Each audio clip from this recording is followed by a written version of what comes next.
A service of KIBMradio.com, the Internet's home for an all old-time radio.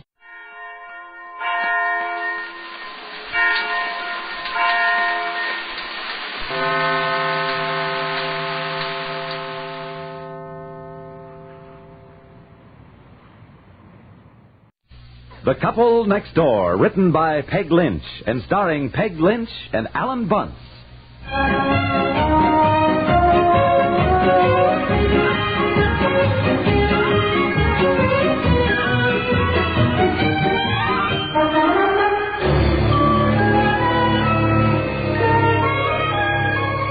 What kind of a word is that? Z-A-R-F. It's a word. Zarf? Yes. Let's see, that's a triple word score. So that gives me... No such word as zarf, for Pete's sake. Every time we play Scrabble, you make a more idiotic word. Look it up in the dictionary. Well, I will. I certainly will. Boy.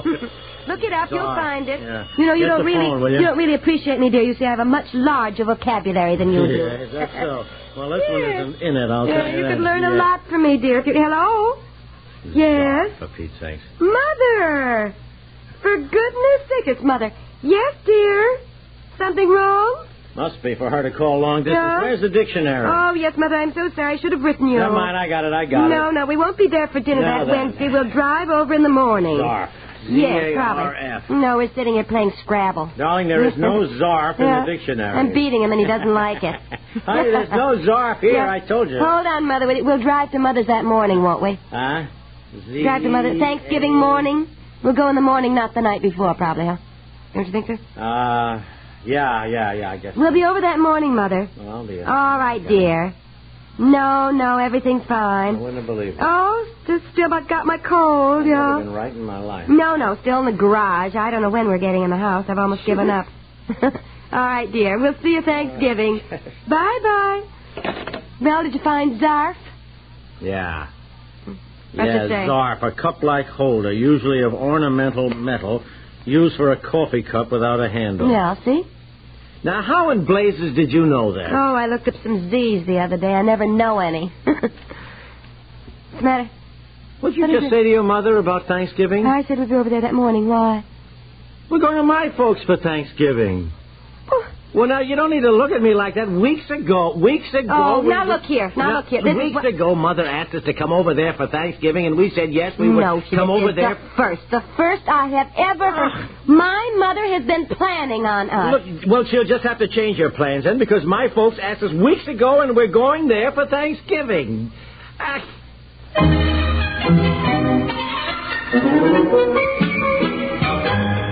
You know, everybody has his own definition of fun, and we wouldn't presume to make one for you personally. The best we can do is to schedule a wide variety of shows and hope, as the facts bear out, that you'll find enough of what you want to keep tuned to the Star's address. Two tempting evening shows that work out very well with you folks are the Amos and Andy Music Hall and the Robert Q. Lewis Show. Of course, we're being pretty shrewd with these shows, playing a couple of sure things. Almost nobody in show business has more experience with your taste in entertainment than Freeman Gosden and Charles Correll. Add music, songs, surprise guest stars to the merry mischief-making of Amos and Andy, and, well, let's admit it, you can't miss. And that's the formula that spelled new success for old friends on the Amos and Andy Music Hall on CBS Radio. And it's the same way with the Robert Q. Lewis Show. With a whale of a background in show business, Robert Q. Lewis can't miss either. So tune in his gang tonight, and you'll get the point with room to spare.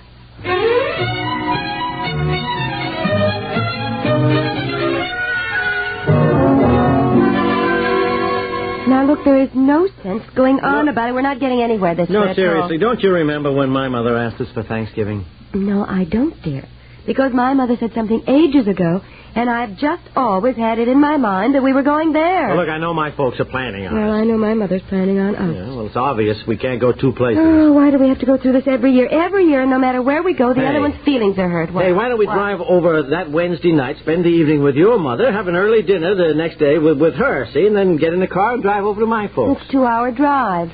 Well, that's all right. Then we'll be ready for dinner again when we get there. Well, I cannot eat 2 Thanksgiving dinners, Well, you dear. can That's make that all. No, sacrifice. I can't. I just can't. Besides, after we had dinner at noon at my mother's, we'd have to leave, and it's not nice to eat and run. Her feelings would be hurt if we don't stay and visit. Well, can we visit in the morning?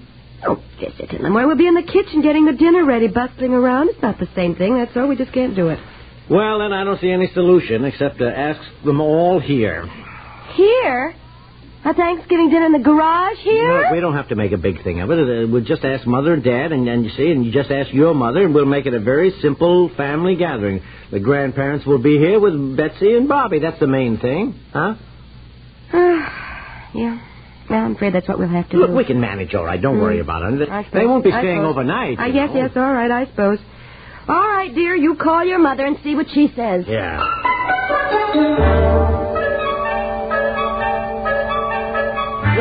No, Mother. We think it'd be a lot better if you came here. Huh? Oh, well, wait a minute. Hold on just a second. What's the matter? Well, it seems that Mother has already asked Aunt Effie and Aunt Martha and Uncle George for Thanksgiving dinner. Oh, no. Yeah. Really? Well, what do you think? We sort of have to include them, don't we? I mean, we decided I thought not to have anybody but our parents. I thought that was what we agreed on. Ask the mothers. Now, she just can't walk off somewhere else and leave them. All right. Huh? Ask them all over here. We'll make up somehow. Mother? Oh, no. Oh, no. Of course she wants them. No, Mother. You didn't... Well, we'll be expecting you. Fine. Huh? Oh, well, hold on a minute. Wait a minute. Do you want Mother to bring the turkey? No, I do not want your mother to bring the turkey. For heaven's sakes, if we're asking them to dinner, I guess we can furnish the turkey. Don't act like that. Mother's just being nice. Hello, Mom. She said, no, thanks, darling. We've already ordered one. I haven't ordered it yet. Yeah, we're going to... I mean, we've... Yeah. Fine. We'll see you Thanksgiving then. All right. Okay, goodbye, darling. Why do you act like that? Mother's just being nice. Your mother has a fit if anybody comes to her house and brings any food. But every time we ask them here to dinner, she brings cakes and pickles and cookies and meats. You'd think we hadn't planned on giving them any food. Mother's just being nice. I took some oatmeal cookies over to her house one weekend. One time we went over there, and that whole weekend, every now and then your mother would say, "Oh, I guess she doesn't like my cookies." She felt she had to bring her own. Oh, look, we don't... I know you think I'm being unpleasant, but you know that's exactly what she said. And yet she brings tons of food when she comes here. As though I didn't even know how to cook. Oh, honey, why do you... Look, I like your mother, I really do, but she does some little things I don't like. Well... Now, I've got to call my mother back and tell her we can't come. Ask her over here. She was ordering her turkey tomorrow. The reason Mother brings stuff when she comes over here is that she knows that they're my favorites, that's all. Like that black raspberry jam, you know. I want to call Cass. Had it when I was a kid, and she's, you know... Fremont 26784. What makes it? Yes, thank you. I can't get over these small towns having such big numbers. Well, that's the new telephone system, I guess, going in all over. Look, you better not tell your mother that Aunt Effie and all the rest of them are coming over here, too. Why? Well, I thought we were trying to keep it cut down. If your mother knows they're coming, she'll probably want to bring your grandma and your Aunt Ruth, too, and heaven knows who. Well, if she asks, I'll have to tell her. Otherwise, she'll come over here and see all your aunts and uncles. Then she'll wonder why I didn't ask Grandma and Aunt Ruth. Oh. It seems to me that if we're going to have your... Hello? Mother? Listen. Well, our plans have changed, and we want you to come over here for Thanksgiving. Well, it's too complicated to go into now, Mother, but it's really easier anyhow for you than it is for us with a baby and everything. No, his folks are coming over here. What's she say? Well, Mother, just makes things less complicated. Yes, I know. We figured on that. You bring them along. Well, you just ask Grandma and Aunt Ruth and say we're expecting them to... All right, I'll drop them both a note. All right. No, don't bring a thing. Well, Mother, I can make pumpkin pies. Well, if you want to, dear, yes. Darling, wait a minute, will you? Hold on. My mother's bringing pumpkin pies. Well, what could I say? She said she was bringing them. Mother, don't bother. He just said his mother was bringing the pumpkin pies. Oh, no. Well, Mother, don't act that way. Well, I don't think you should bring them if she is. Well, you can eat hers just once, can't you? What's the matter? Well, all right, bring mincemeat pies then. Oh, all right, Mother. Fine. Yes, I will. Goodbye, dear. Let's see. What's the matter? Nothing? What'd she say? Nope, nothing, dear. Well, it was certainly something. I can see it in your face. My mother doesn't like your mother's pumpkin pies. Oh. Mother doesn't like nutmeg, and your mother puts nutmeg in everything. Oh, for Pete's sake, Well, you asked, and I just think it's better if my mother doesn't bring the same thing. Because she's very likely to say, who wants pumpkin pie without nutmeg in it? She probably would, too. Yeah, she would, I'm Boy, sure. I tell you, getting their families together with their pumpkin pies is really something, isn't it? And Mother is going to tell Aunt Ruth we expect them, but I've got to drop a note to each of them, and they'll feel they weren't invited. Oh, you get it, will you? More complications. You get it, Jen. Yeah, I'll Let's get it. Betsy All right. covered. Hello. Yeah. Mother, what's the matter now? Whoa. You mean you've already asked them? Oh, golly, I don't know. Oh, boy. Hold on a minute, Mother. Hold on. It's Mother again. Mine? No, mine. She forgot to tell us that she'd also asked old Mrs. Jensen and her sister for Thanksgiving dinner. Is it all right if she brings them on over here, too? Oh, for heaven's sakes, who are they? Well, they live across the street. So we're just going to have our folks. This gets bigger and bigger and bigger. Well, I know. What'll I say? Ask them. What else can we do? Yeah, Mother, bring them along. What? Oh, Mom, no, we just can't. What's the matter? Well, hold on a minute. What? Mother thinks we ought to say something to Dorothy, too. Your sister? Yeah. Say what to her? Ask them over, too. Well, that's 3 more. Yeah. With Harry and Buddy. Besides that, I don't feel any obligation to your sister, Dorothy. Well, that... Not once in all the years we've been married has she ever asked us for any holiday. Not one, dear, never. She always works it, so she doesn't have the family of her house, so she doesn't have any of the work. But never mind. She's the only one who never helps with dishes or a thing. She always disappears when it's time for dishes. There'll be hard feelings. Now, look, let's not start anything now. I'll tell Mother we'll call Dorothy, huh? Well, if you can figure out how to have 16 or more people in this garage for Thanksgiving dinner, with all our furniture piled up, dozens of boxes and cartons. I mean, this whole thing has gotten completely out of hand. I thought we were just going to have my mother I'll call you and back. your mother we and my gotta figure out how to do this. 18 or 20.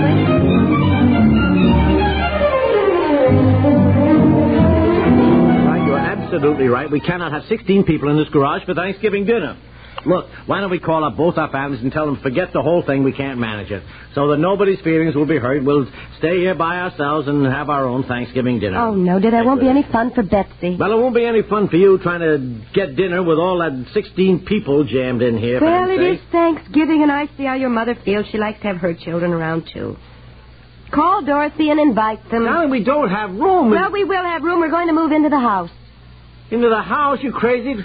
Mr. Dibble say it would be ready? No, I said so. I'm tired of this. I can take just so much. Darling, the painting and the papering isn't even started. Well, it's going to be finished. When Mr. Dibble arrives in the morning, we'll tell him we intend to entertain a Thanksgiving dinner in our new house.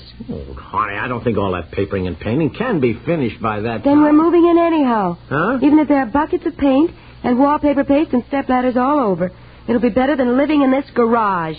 Ready or not, we're moving in. Oh, well, okay. But don't tell the family. We'll surprise them. Won't it be fun? Huh? Yeah, I guess so. Yes, dear. Dorothy won't help with anything, so all the women will be mad at her. Oh, well. Uncle George will fall asleep in the living room and snore all afternoon. My dear brother-in-law will tell me what he doesn't like about the house, how he would have done it differently. Oh, sure. And Aunt Effie will tell the same story she tells every Thanksgiving. Yes. And after they're gone, you'll be exhausted. Oh, well, honey, it's the same in every family. Now, let's just be thankful we have them, huh? Yeah, I guess so. Now, I'll order the turkey tomorrow, and I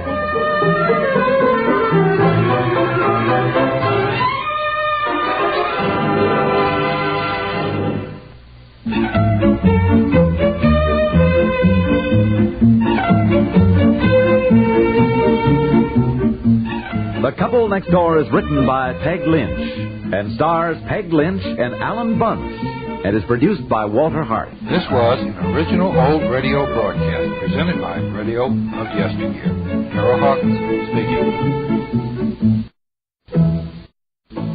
From Hollywood, the George Burns and Gracie Allen Show for Hormel and Spam.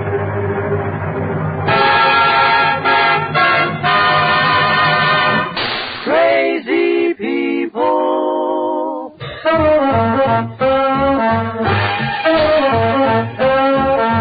Spam, rebop, boom, spam.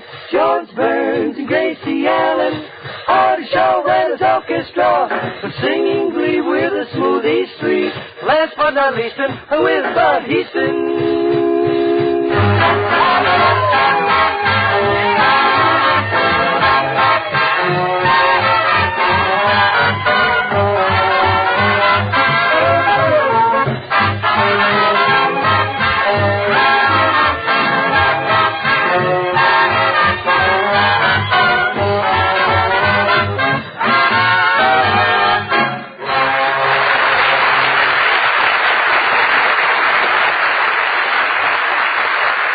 quiz question, friends, and it will pay you to know the answer. Ready for the question? All right. What is an easy way to serve the family a swell main course for dinner that costs but a few cents? There's no magic about it. Just open a can of Spam, S-P-A-M, and bake according to the simple directions on the label. Takes only a jiffy, and you'll set before the family a delicious taste surprise that satisfies even the huskiest appetite.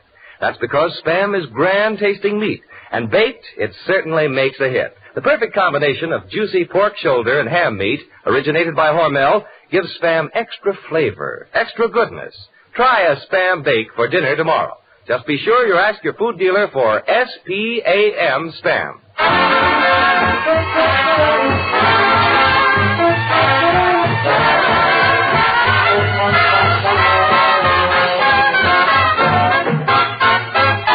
And here they are, the stars of our Big Happy family, George and Gracie.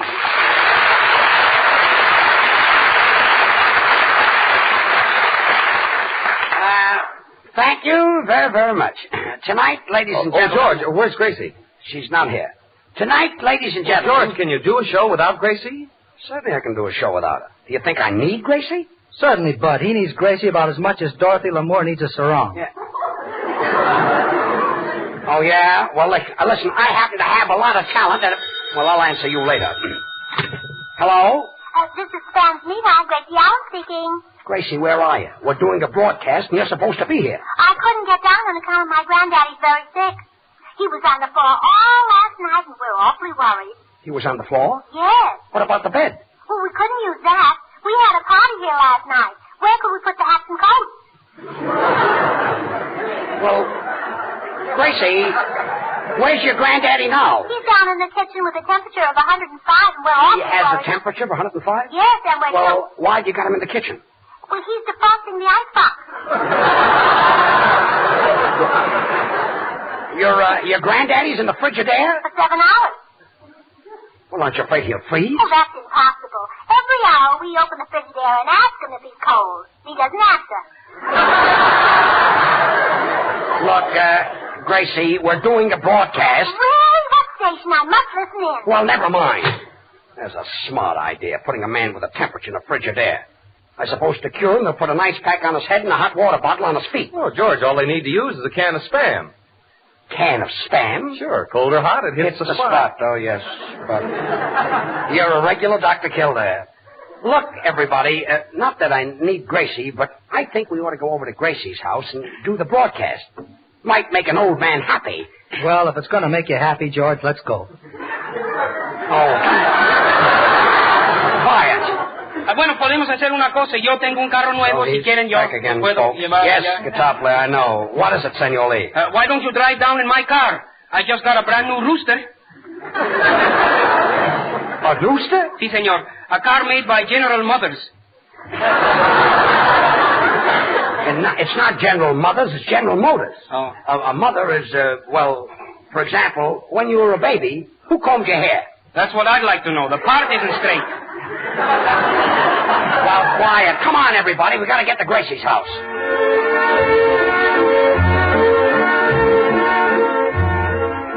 Oh, well, here we are at Gracie's house. I'll ring the doorbell. George, you better knock on the door. The bell doesn't work. Well, this is the house, all right. Oh, hello, George. When did you get here? Well, I give up. Hello, everybody. Hello. Gracie, do you know that you're not all there? I know. I just had my tonsils removed. Tonsils removed? That annoys me. That's all I've got. Say, Gracie, what's the matter with your granddaddy? Oh, he doesn't take care of himself. He inhales cigars. Well, what's wrong with him? Well, most people just inhale the smoke.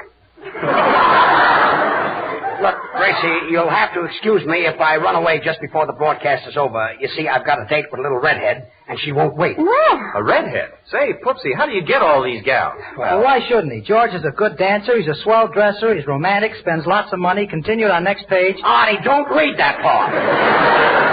Well, come on, everybody. Say, Right through this long... Gracie, what is this? You've got barbed wire on the banisters? Well, you know my granddaddy likes to slide down the banisters. Oh, I see, and that stops him. No, it doesn't stop him, but it slows him down a bit. I think I know what you mean. It is. It isn't. It is. It isn't. It is. No, it isn't.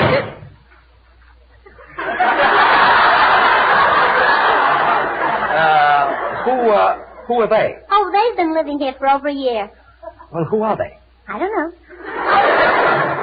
Gracie, you know, this house is filled with imbeciles. Well, I better tell Granddaddy you're all here.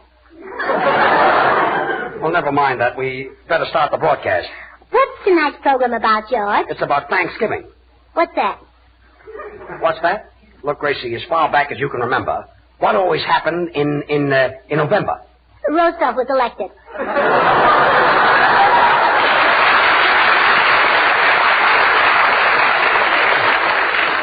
Well, I'll try to explain it to you. All right. You see, in 1620, the first Americans arrived in a new land to make a fresh start. Uh-huh. They decided to build homes. And do you know one of the first things they did? They applied for FHA loans.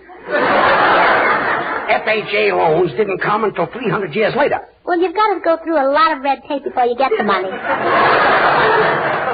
Anyway, these people were called Puritans. What's that? What's that? Did you ever read of those people who suffered and were punished in stocks? Oh, in 1929, some of my best friends were Puritans. Well, anyway, these people were so grateful for finding a freedom in a new country that they killed a turkey and called it Thanksgiving. Oh, what a cute name for a turkey.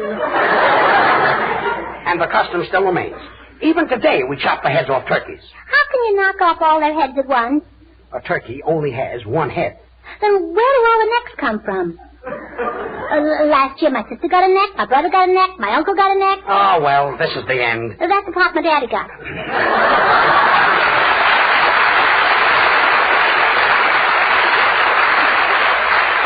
Look, Smoothies, Bab, Charlie, and Little, will you sing a song while I try to explain to Gracie what Thanksgiving is? Please. In a dinky honky-tonky village in Texas, there's a guy who plays the best piano by far. He can play piano anywhere that you like it, but the style he likes the best is eight to the bar. When he plays disco ball, he's the daddy of them all. The people gather around when he gets on stand, and when he plays, he gets a hand.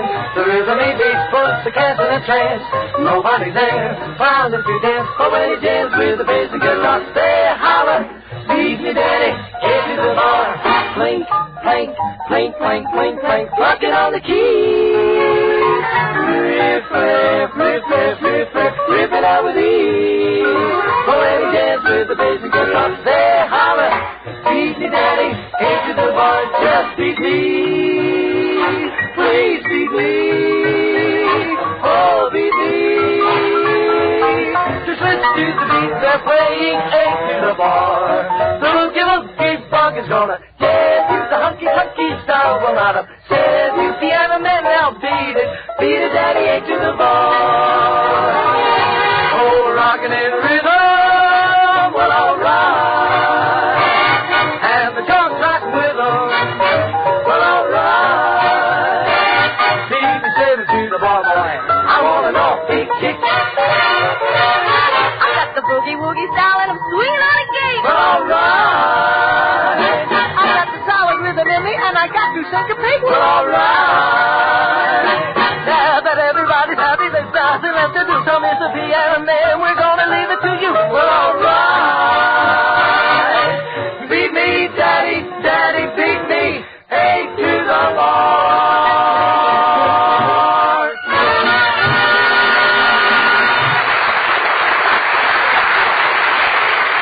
Gracie, I've never seen a house like this. People walking around and nobody knowing them. And this furniture. What kind of furniture is this? Well, it comes from the Hollywood Furniture Company. Yeah, but what about the period? Oh, pardon me. It comes from the Hollywood Furniture Company, period. Yeah, that's what I meant. Oh, say, Gracie, where's your kitchen? I want to get a sandwich. Oh, Bud, we haven't got any Spam in the Frigidaire. No spam in the Frigidaire? Not in the Frigidaire. Spam doesn't need any refrigeration. Oh, shucks. I forgot. I'll hate myself in the morning.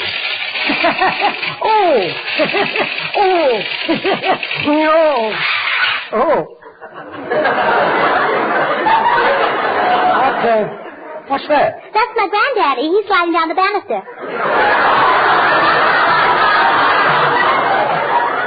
He's sliding down a barbed wire banister? Well, he does it 20 times a day, and the doctor told him to stop. Well, I imagine he would. Sure. It's bad for his heart. Well, I hope the kid makes a 3-point landing. It is. It isn't. It is. It isn't. It is. It isn't.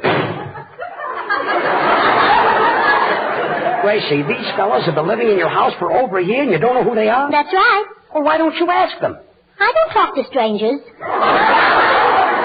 Well, this is some house. George, I better go and find Granddaddy and give him his medicine. You see, he hasn't got a nurse anymore. Oh, he had a nurse, huh? Yes. And the only way he'd take his medicine was when the nurse would kiss him after every teaspoonful. It was awful stuff. Bitter, huh? No, he hasn't any teeth.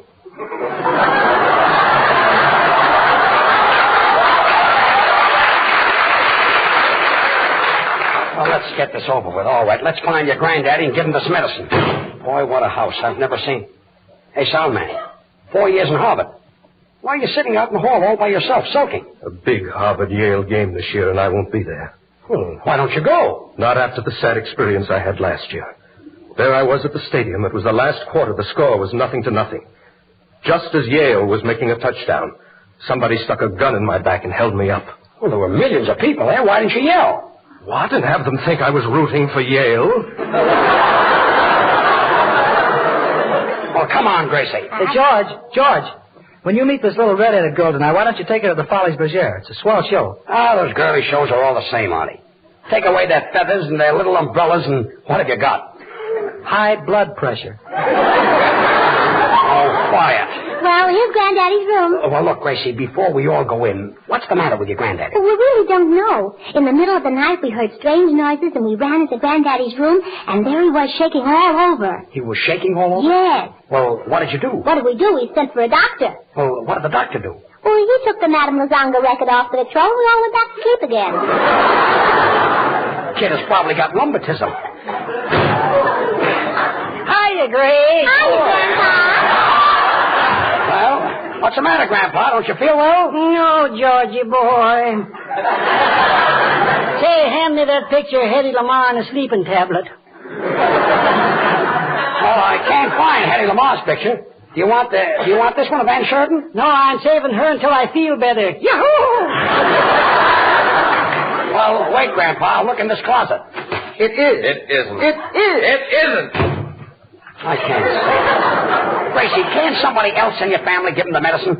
I've got a date with that little redhead. Well, my mother's at her sewing club, and my daddy went downtown to vote, and my Your brother... daddy went downtown to vote? Yes, and my brother... The election was over 2 weeks ago. I know, but my daddy's a Republican, and he never gives up.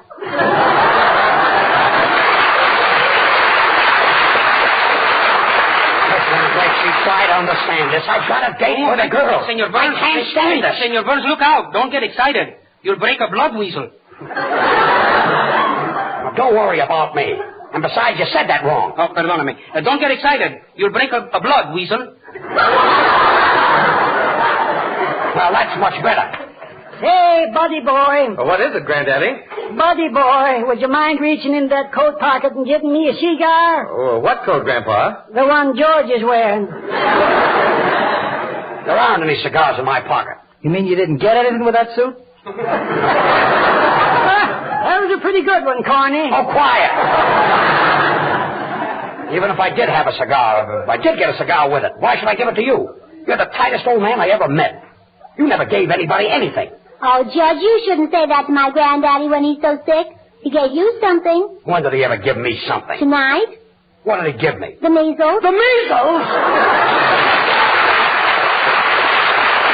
Now, Artie Shaw, his clarinet, and his boys will give us Sugar.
know that, Gracie. But if your granddaddy had the measles, he shouldn't have kept it a secret. He didn't. He's been spreading it all around.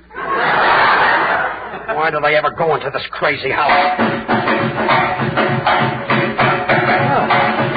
Gracie, what's that? She's practicing up in the attic. Who's practicing? My grandmother. Your grandmother? Gracie, will you tell your grandmother to stop? We can't continue talking if she's going to make all that noise upstairs. Why, this is the craziest house. Listen to that. Beat, beat, beat, beat, beat, beat. Meat, eat, meat. I say there, lady, when a-shopping you go, here's some news that you should know. Help me out, George. I've gone this far. I'll beat it out, bud. A2 at the bar. Spam is the meat that you should buy. Spam is different, and here is why. We use pork shoulder to make Spam sweet, and the ham it takes for extra good meat. The extra good flavor that you get in Spam got there, folks, 'cause we added ham. Hormel started this new kind of meat, seasoned it better, made it grand to eat. I say, Senor Burns, serve Spam for lunch. This delicious meat is good to crunch. Look, Senor Lee, it's crunch, not crunch. Crunch, crunch. Crunch, crunch. You'll buy it all the time if you try it once. To get the real thing to put on your table, look for this sentence on the Spam can label. Pork shoulder meat with ham meat added. Proof that Spam is really different. My, that doesn't fit. Yeah, that's right, Gracie. That's the worst one yet. Nothing is just like Spam, my friend. And so with this, our poem ends. When a-shopping you'd go tomorrow, ma'am, ask for S-P-A-M Spam. Slice it, dice it, fry it, bake it, cold or hot. Spam hits the spot.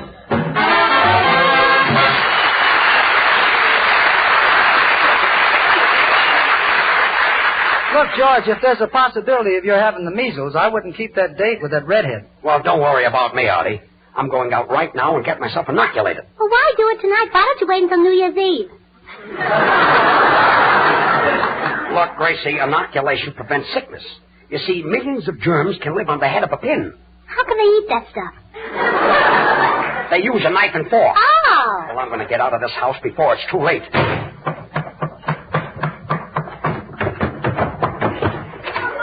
Hold on there, mister. Where do you think you're going? I'm going out, officer. Why? Oh, no, you're not. Nobody leaves this house. It's quarantined. But I'm George Burns. I haven't got anything. I've heard you on the air, brother, and you ain't kidding.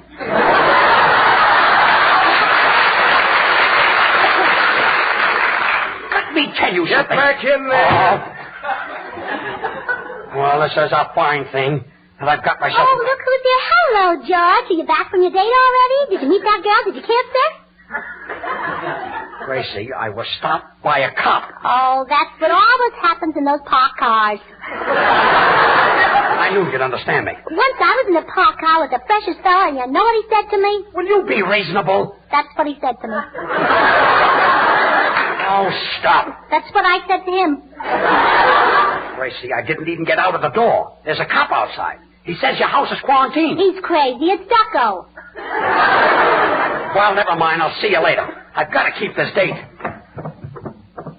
Wonder where this door leads to. Oh, wrong door. Isn't that silly? The broom closet. Oh,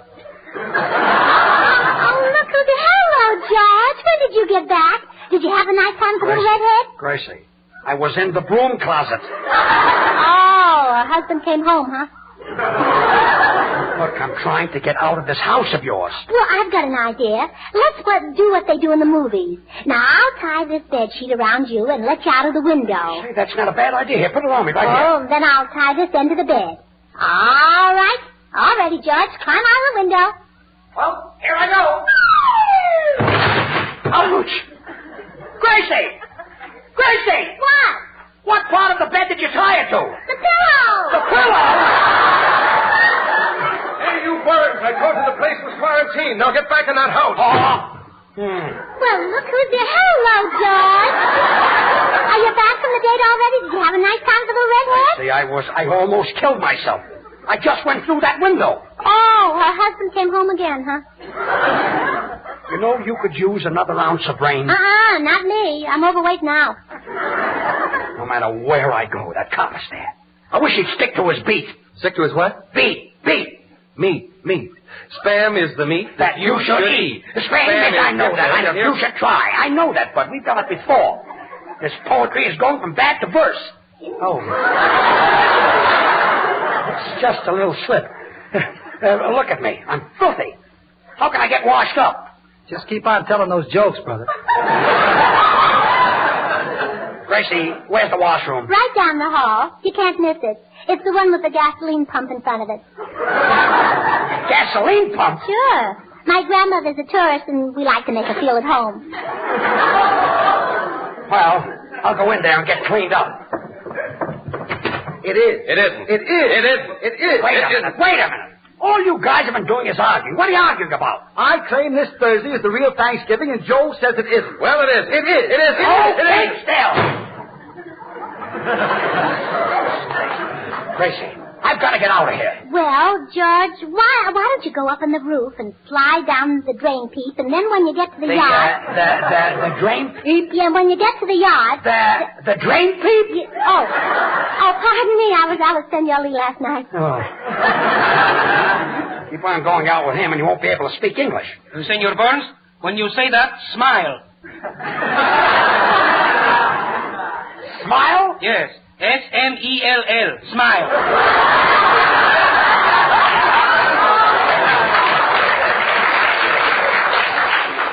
That smell. You're perfect?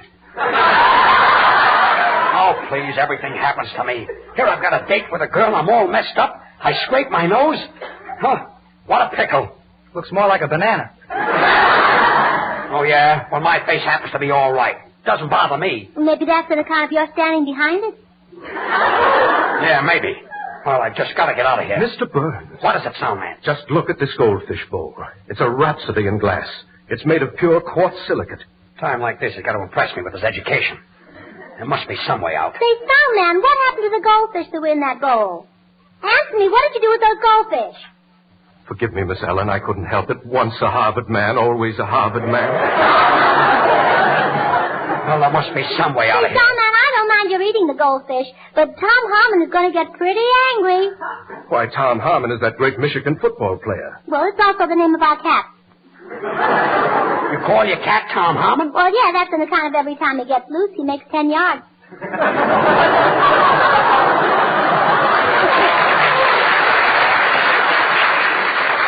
Hey, wait a minute. Why didn't I think of this before? Gracie, where's the chimney? Right there. Well, goodbye, everybody. Goodbye. I'm going up the chimney. A guy will go through it for a woman. Well, here it is. I'm out. There's the blue sky. Blue sky nothing. That's my uniform, you see. Get back in there. Oh!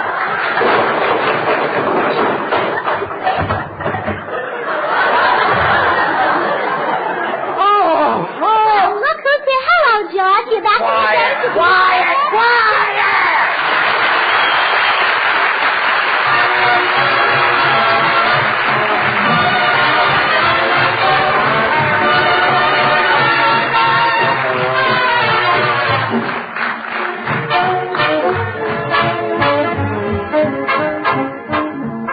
Will some one person in every family listening tonight do us just one more small favor? All we want to ask is that you remind Mother to get a can of Spam when she goes shopping tomorrow.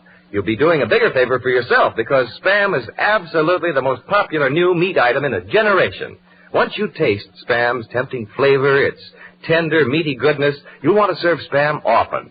Spam is so easy to prepare. Try it tomorrow. Use the simple recipes on the label. Ask your food dealer for S-P-A-M, Spam. Join the thousands who say, whenever the occasion calls for delicious meat at our house, we serve Spam. Well, but I'm certainly in a fine mess. Oh, George, I just found out my granddaddy hasn't got the measles. Well, good. Now I can go and meet my little redhead. Oh, yeah, then you can say hello to my granddaddy because he went there, too. Good night, all.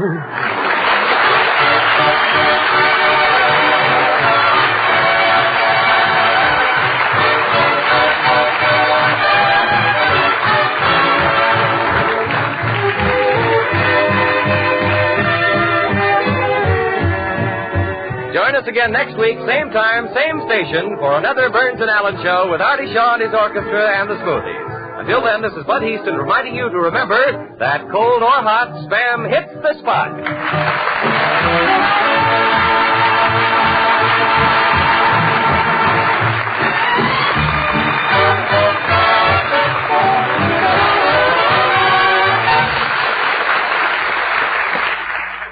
Have you tried Hormel chili con carne? Even those who think they don't like chili do like chili con carne the way Hormel makes it because it's different and everybody likes it.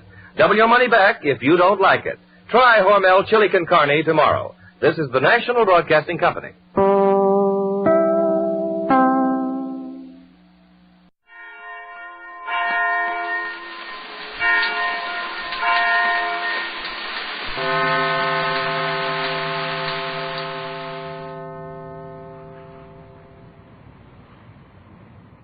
It's the Aldrich Family on NBC.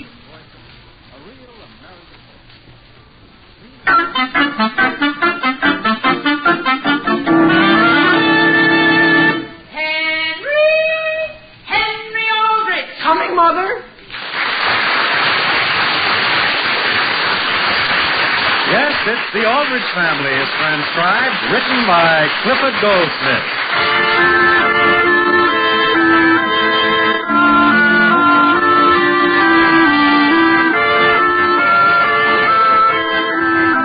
117 Elm Street in Centerville is a house like many other houses, and it might be a very solemn and staid place if there weren't a boy in it. And when that boy is a typical teenager like Henry Aldrich, well, it's a place where unexpected things are always happening. The scene opens in one of Centerville's grocery stores. The time is afternoon. Hello? Hello? Hello? Hello, Mother. This is Henry. Who? Henry Aldrich, your son. Oh, is everything all right, dear? Are you all through at the store? Practically. I just wanted to tell you, though, they're all out of mincemeat, and I've been to 2 other stores. What's that? They don't have any mincemeat at all? No. Mr. Preston said people shouldn't let their shopping go till the day before Thanksgiving. He said that... Dear, I don't care what he said. It's going to be a blow to your father. But I guess he'll have to be satisfied with pumpkin pie.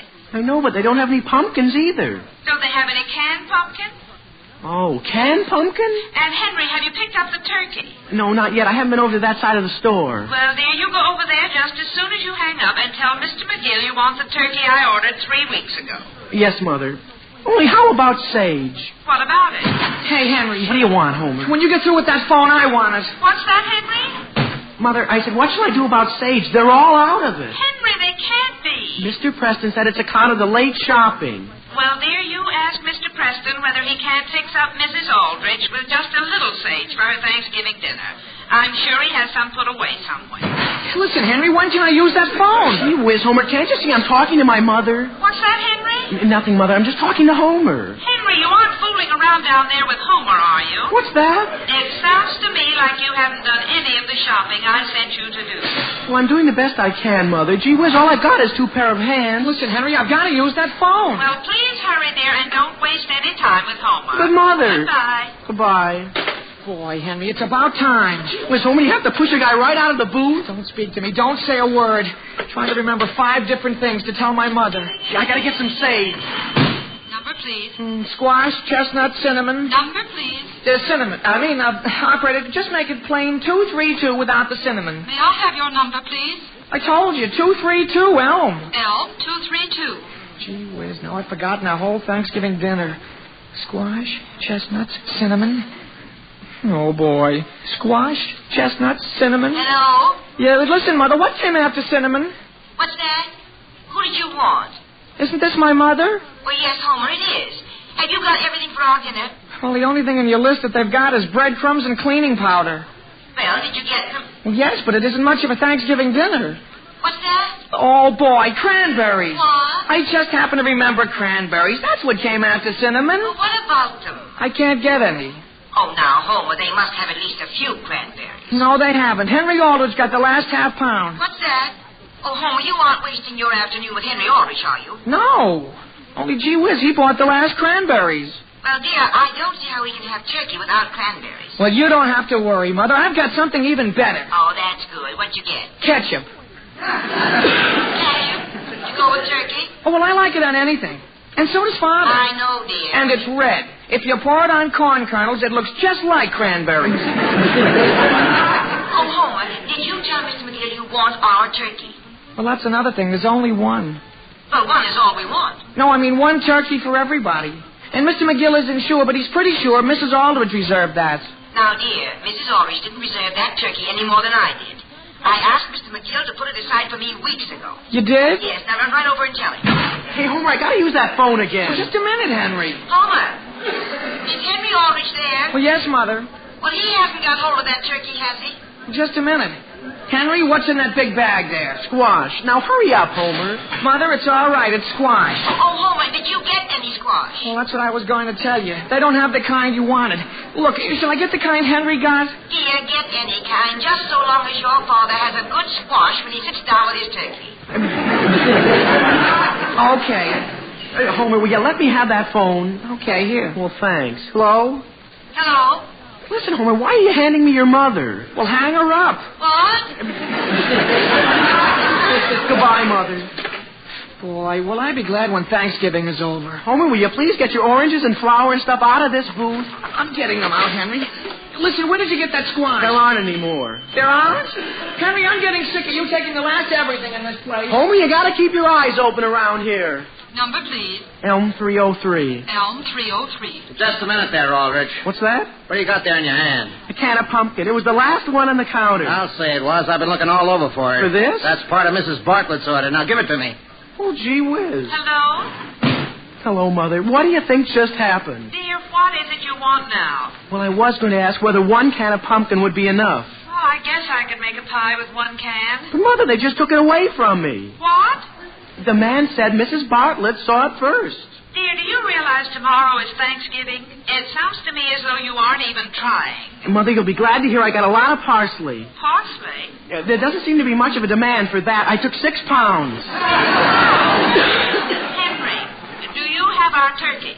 Oh, yeah, gee whiz. You say you haven't? No. I'm glad you reminded me. Well, you hurry right over to Mr. McGill and ask him for it. Yes, Mother, I'll go right away. Goodbye. Hey, buddy. Yes, sir? Did you want me? When you took that can of pumpkin, did you pick up a can of cinnamon, too? Cinnamon? No, sir, I haven't even seen any cinnamon. Well, somebody took a can of cinnamon right out of Mrs. Bartlett's order. Hey, Homer. What, Henry? Is Mr. McGill here at the meat counter? Yeah, he's in the back room wrapping... he's wrapping something up for me. Okay, I'll wait for him. Well, he may be in there for quite a while, Henry. Why waste time? Why don't you go over to the other side of the store and do some more shopping? I finally got all mine done, except for one thing. You sure? I mean, why don't you go over and get some cinnamon? They don't have any. Well, sure they have. I just got a can. All I have to buy is something right here from Mr. McGill. Oh, you do? Sure. Hey, Homer, before I forget, have you got your composition written for English? Oh, gee whiz, we don't have to have it ready until Monday. Well, I know, but I'm going to do mine tonight. Then I'll have a free mind for the whole weekend. Gee whiz, what's keeping Mr. McGill? I'm going to go back there and look for him. Now, wait a minute, Henry, wait. What for? Well, the composition is supposed to be about what you did on Thanksgiving Day. I know. Well, how are you going to write about what you did on Thanksgiving Day on the day before it? All I'm going to do, Homer, is eat. I'm going to eat turkey at noon, and then in the evening I'm going to have cold turkey, and just before I go to bed I'm going to have some more turkey. Oh, well, that's nice. Sounds like an interesting composition. Now then, Homer, here you are. A very nice 18-count... Thank you, Mr. McGill. Thank you very much. It's the last one... So long, Henry. Homer, you haven't told me what you're going to do on Thanksgiving Day. Homer? Gee whiz, is he in a hurry? Now then, young man, what can I do for you?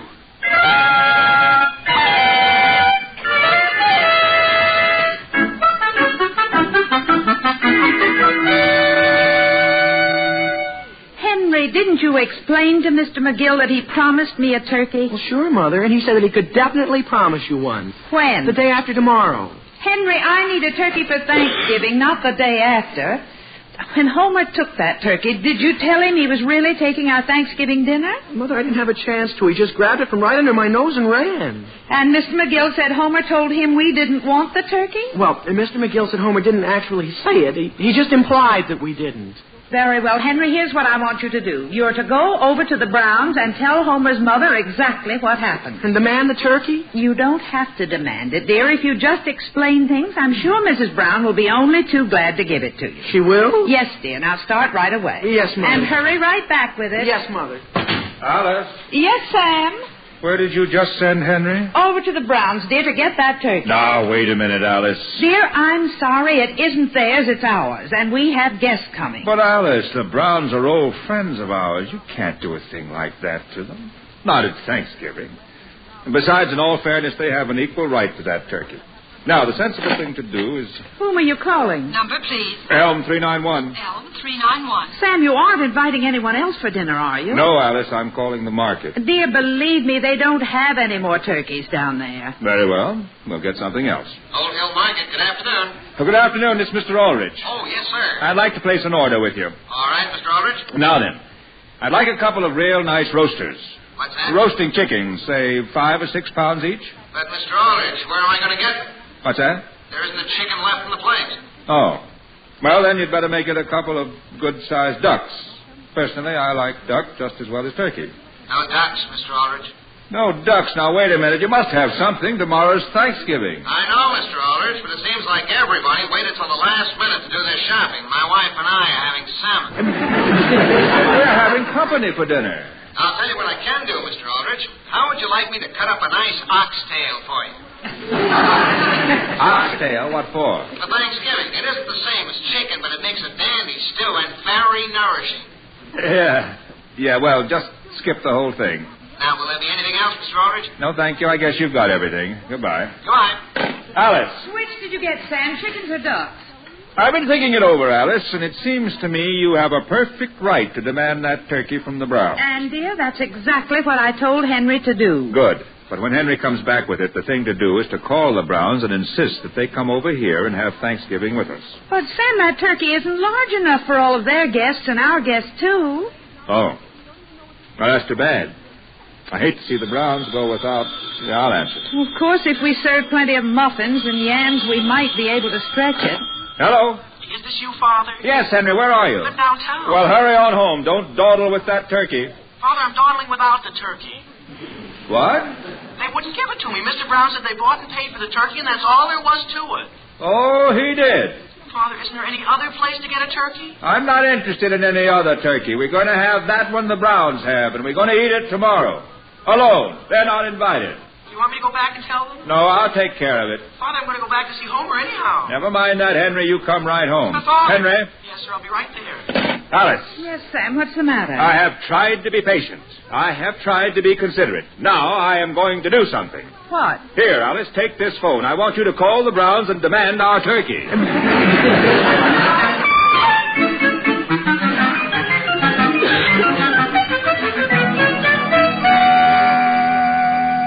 Is that what she said, Elizabeth? Yes, Will. Why, in all the years I've known Alice Aldrich, I've never heard her talk that way to anyone. All right.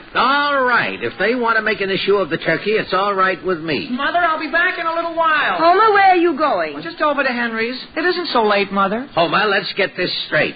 You're not to have anything to do with Henry Aldrich. Not ever? Not until we've eaten that turkey. And if he wants to speak to you, that's his loss. Yeah, but look, I've got to write a composition, and I need a little advice about Thanksgiving. Well, you won't get it over there. I don't think the Aldriches are celebrating Thanksgiving this year. Well, can't one of you answer that phone? Now, Elizabeth, don't touch it. It's probably Sam Aldrich calling to pick a fight with me about that turkey. Well, now, Will, the least you can do is talk to him. Even if he loses his temper, you don't have to lose yours. Elizabeth, I'm just going to sit here absolutely calm. Father, would you be willing to help me with my composition? What's your problem? Well, I have to compare what the Pilgrims did on their first Thanksgiving with what I did tomorrow. Well, for one thing, you can point at what you did tomorrow. Yes, sir. What did you do tomorrow? What's that? Homer, what are we talking about? Well, I think you should at least go to the phone and tell Sam you're not going to give him that turkey. He'll find out soon enough, Elizabeth. He'll find out. He's found out already. Well... What's that? It's the front door. And I'm not going to sit here and just hear bells ringing. I'll go to the door. I'm willing to do that. Well, let me know who it is. The same here, Father. Hello there, Will. Well, Sam Aldrich. Aren't you, that is... won't you come in? No, thanks, Will. Mr. Brown, is Homer here? Now, Henry, you stay right here on the steps where you are. Don't bother the Browns. Oh, Henry's no bother. Is there something I can do for you, Sam? Will... I don't know what this is all about. But I take it that Alice lost her temper when she phoned your wife a few minutes ago. Just between ourselves, Will, women have a tendency to exaggerate the importance of things. You're right, Sam. I tried to reason with Elizabeth. I'm afraid she went a little overboard herself. When you get right down to it, there isn't any turkey in the world worth sacrificing our friendship over. No, of course not. And Alice will be the first to admit the same thing. That's just the way Elizabeth feels. So, I just wanted to tell you to enjoy the turkey and have a fine Thanksgiving. Now, wait a second, Sam. The fact is, I was just going to start for your house with that turkey. No, Will, no. Just forget the whole thing. No, Sam, I mean it. Wait right there. Gee whiz, Father, is Mr. Brown really going to give us the turkey? Henry, if he brings the turkey out here, we're not going to take it. Why not? Don't you think I have any pride? I never got down on my knees for a turkey before. Hey, here you are, Sam. It's all wrapped and everything. Oh, no, Will. No, Will. Where are you going with that turkey? Be quiet, Elizabeth. Here, Sam. Oh, no. I wouldn't think of it. You keep it and have a nice dinner tomorrow. Now, Sam, there's no use in your going down those steps without this. Here, Henry, you take it. Shall I, Father? No, Henry. Come along. Sam! There's no use following us, Will. It's your turkey. No, Sam, it's yours. I'm putting it right here on the front walk. All right, Will. If you want to leave it there, it's all right with me. There it is on the sidewalk, Sam. I'm going back in the house. And Henry and I are going down the street. Father, hey, Father. What's the matter? Look at those 3 dogs coming. What's that? Hey, get away there. Stop. Jeez, look. One of them took it. What's that? He took it. To come back here. Well, Will, that was certainly a foolish thing for you to do. What do you mean, for me to do? What did you leave it there for? I left it. You put it down there yourself. Well, why didn't you pick it up? Why should I? It's your turkey, Will. If you want it, you go get it. Come on, Henry. We've got other things to do. But gee whiz, Father. Well, of all... What's the matter, Father?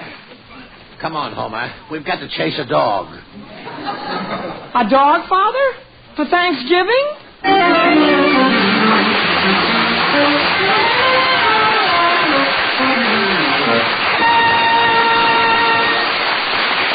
We'll return to the Aldrich family in just a moment. Now, I don't know how it's going to turn out, but it's one sure bet that tonight's Phil Harris Alice Faye show will deliver a full half hour's worth of family comedy. And right after the Harris Faye show on most of these NBC stations, Theater Guild on the Air will bring you Basil Rathbone, Alan Webb, and Margaret Phillips in the radio version of the Broadway hit, The Winslow Boy. And then there's adventure with a pair of NBC programs as Jack Webb stars in this week's Dragnet story from the files of the Los Angeles Police Force, while William Gargan will be on hand in the title role of Barry Craig, confidential investigator. So stay tuned to this NBC station and listen for the Phil Harris Alice Faye Show, Theater Guild on the Air, Dragnet, and Barry Craig, confidential investigator.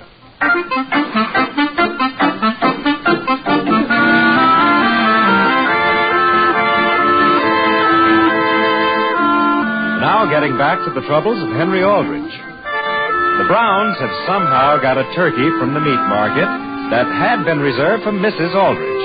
And then while Mr. Aldrich and Mr. Brown were each trying to outdo the other with politeness over the bird, a stray dog ran off with it. The scene opens in the basement of the Elm Street Church. The time is that same evening. Step right in, folks. Step right in. The auction's going to begin shortly. Hello there, Mr. Johnson. Oh, hello, Mr. Aldrich. Hi, Henry. Hello. Has the bidding started yet? No, we'll be starting pretty soon. Pretty nice turkey. Nicest bird you ever saw. 25-pounder. Come on, Henry. Step right in, folks. The auction will begin shortly. Gee, Father, I just happened to remember something. You know that darn dog that stole our turkey? Mr. Brown's turkey. Yes, sir. Well, I think his name is Dodo, and he belongs to that family that lives down on the corner of Main and Elm. Where? You know, where the fence is broken down. Oh, yeah. That's the family Will Brown's always complaining about. They got about 15 children. Yeah, and 2 dogs for every child. Pardon me, Mr. Aldrich. I want to get right up here in front. Oh, hello, Mrs. Fry. Well, now, folks, we're auctioning off just one turkey tonight, but it sure is a beauty. They say it's a direct descendant of the first turkey the Pilgrims ate. Oh, hey. Hello there, Mr. Johnson. Oh, hello, Will Brown. Hi, Homer. Hi. We aren't late, are we? You haven't sold a turkey yet, have you? No, sir, but we're going to start right away. Come on, Homer. Let's get over here to one side. Boy, am I tired. Does this tear in my pants show? What tear? when that dog tripped me. Well, it doesn't show too much if you don't bend down. Homer, why couldn't you have remembered this auction before I tried to climb that fence? All right, friends, here she is. It's all for charity, a worthy cause. Bid freely and generously. You may be sure good use will be made of the money. Now, what am I offered for this beautiful turkey? $15. 15 on bid. That's an insult to this beautiful bird. I wouldn't be surprised to see her get up and walk off in a huff. Who'll make it 18? 20 I have. Why, the drumsticks are worth that. 25. Now it's 25. Now it's 25. 30. Now it's 30. Now we're going. I have 30 bids. Father, aren't you going to bid? $30.50. No, I'm sorry, Mr. Brown. I'm only taking dollar bids on this. It's all for charity. All right, then, make it 31. 31 what, Father? 31 what? 30. Yes, I'm afraid. 31. 31 it is. Who'll make it 32? 33. I mean 32. No, I heard you the first time, lady. 33 you made it, and thank you. 35. 35 on bid. 35. Well, Homer, I guess that lets us out. 35 I have from Mr. Aldrich. Who'll make it 40? Homer, did he say Aldrich? Oh, gee whiz. Who'll make it 40? 45. 45 on bid. 45. That'll show Sam Aldrich. 45. 55. Gee whiz, Father. Keep quiet, Homer. 55 on bid. 55. Who'll make it 60? 60. Thank you, Mr. Brown. You raised your own bid. Thank you. I did? 65. 67. 70 I have. 70 for charity. 70 once. 70 twice. Father, suppose Mother hears about this. 70 twice. Do I hear more? What did he say, Homer? I don't want to make another mistake. Do I hear more? Father, I'd like to... Now listen, Homer, for the last time, be quiet.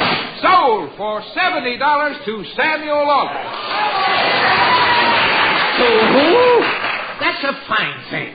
And, Homer, it's all your fault. Mine? Well, how are you, Will? How are you, Sam? Now, Mr. Aldrich, if you'll step up here and pay your $70. All right, I'll be happy to. Bye, Homer. Bye, Henry. Mr. Aldrich, I want you to know this turkey is going to be wrapped and sent to one of the most deserving families in town. What's that? And presented, of course, with the compliments of the whole Aldrich family.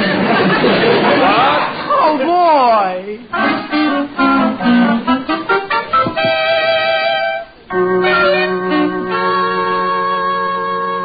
Here, Dodo.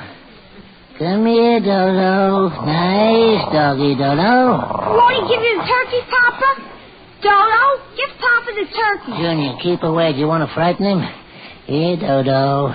Give me that turkey. That's a nasty turkey, Dodo. You won't like it. Papa, where do you suppose he got it? Natalie, will you stand back and all the rest of you keep back? All right, stand back, everybody, and let Papa get the turkey. Now, Dodo, for the last time, I want that turkey. We need that turkey. I haven't had a turkey dinner in this house in years. Daddy, Dodo! Daddy, where's he got a turkey? Hey, look at it, look at it. Where do you suppose Dodo found that turkey, Papa? Well, I don't believe in looking a gift dog in the mouth. Besides, Dodo knows a lot of people in this town. Is that the front door? Yes, Papa. It is? Now, look, Junior, take this turkey and go into the kitchen with it. All right. It's our turkey now. Good evening, Mr. Foley. I've got a surprise for you. What's that, Mr. Johnson? Here you are. It's partly from the Elm Street Church and partly from Sam Aldrich. Oh, what's this, a turkey? A 25-pounder and all the trimmings to go with it. Oh, Papa! Gee whiz, another turkey! Thanksgiving! Happy Thanksgiving! Happy Thanksgiving!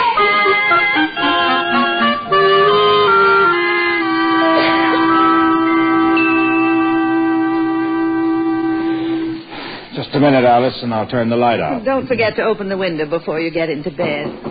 Mother. Yes, Henry, come in. Mother, I hate to bother you, but could you look over this composition for spelling? Not tonight, dear, but leave it here. I'll go over it in the morning. All right, and thanks. Good night, Henry. Good night. Good night, dear. You know, Alice, I've been thinking it over. You've been thinking what over, Sam? I don't see any reason why we should ask the Browns over for dinner tomorrow. To be quite frank, dear, I agree with you. I'll admit we've been good friends, but after the way Will acted today... And I didn't like Elizabeth's attitude. So we might just as well... Dear, how do you spell Pocahontas? What's that? I guess Henry spelled it right. Anyway, I don't see any point in having guests here for a dinner of cranberries and chestnuts. But, dear, I told you we're also having corned beef hash. Hash. Of course, I know it isn't turkey, but... Sam, how do you spell Pocahontas? Pocahontas? There's no K in it, is there? There may be in the original Indian spelling. Sam, listen to this. Listen to what? What I Did on Thanksgiving by Henry W. Aldrich. Thanksgiving's tomorrow. Yes, dear, but stop interrupting. This year, the same as last year, we did the same old stuff that we did every other year. To begin with, our dinner consisted of turkey. Only he scratched that out and wrote chicken. Yeah? Where does he think he's going to eat chicken? Then he scratched that out and just left it blank. Oh. After we finished this hearty meal, we felt very stuffed and all sat around and talked about the price of things and the weather and business and stuff like that. Back in the old days, however, it was much more interesting. Then there wasn't much food for anybody, and the pilgrims had to shoot turkeys just like Indians. Pocahontas was one Indian, for example, but she was a good Indian. Mincemeat in those days they didn't have at that time, nor things like sage, because no more ships came in that year. When you once got some food, you had to hang on to it for dear life, because almost anybody might steal it, usually a wolf. There were no stores to buy things, so if a wolf took your turkey and stuff, you were out of luck. Let me see that, Aunt. But it was because of all this that the Pilgrim Fathers, from whom we are all sprung, celebrated their first Thanksgiving and bowed their heads when they sat down over what was in many cases just plain cornmeal mush, which is something that even my mother has never gotten me to like as much as I admire the Pilgrims for the other things they did. But even cornmeal mush is all right, I guess, as long as they had neighbors to share it. Because, as my father says, when it comes to Thanksgiving, it's the spirit and not the stuffing that counts.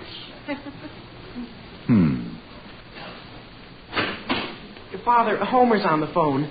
His folks say if we could bring over a few eggs, they have some cornmeal to make cornmeal muffins, and won't we come over for dinner tomorrow? What do you mean, won't we come over? You tell them to pack up their cornmeal and come over here. I can ask them. Yes, dear, and tell Mrs. Brown if she has any cinnamon to please bring it. I'm going to make applesauce.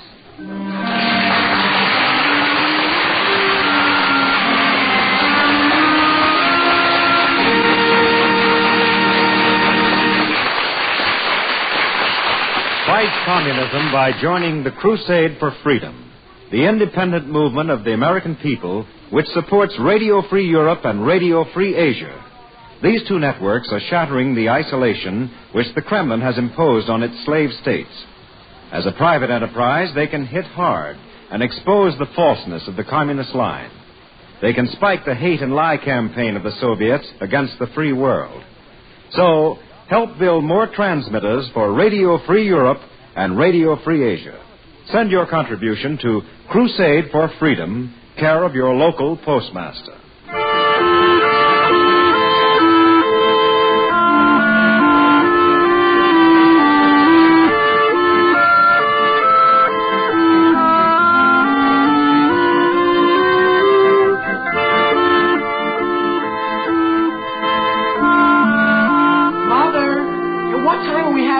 Not for another hour or so, dear. Well, look, Mr. Foley's dog, Dodo, is out in the front yard. Yes, Henry? And Homer and I are going to take him and do a little hunting. Hunting, dear?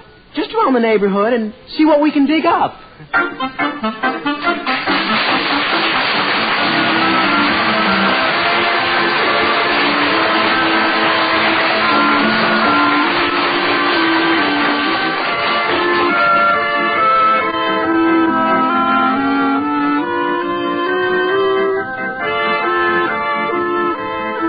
The Aldrich Family is transcribed as written by Clifford Goldsmith.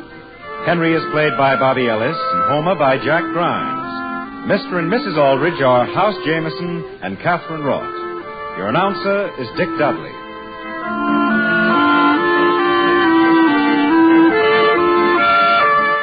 Listen again next week, same time, same station, for another sparkling half hour with the Aldrich Family. Good night, everybody.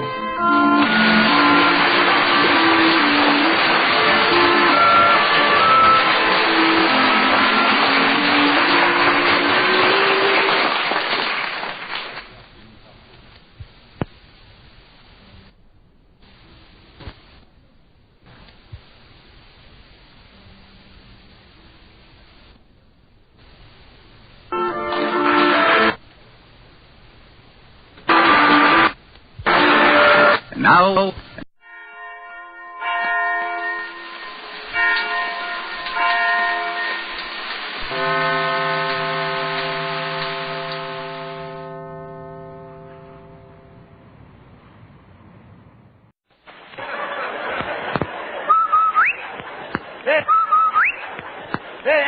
Did you hear that, the whistle? Sure do, Amos. That whistle means Rinso white, Rinso bright, Rinso new. Yeah, that's right, and it means that this is Sunday and we was on the air for 1950 Rinso with Solium.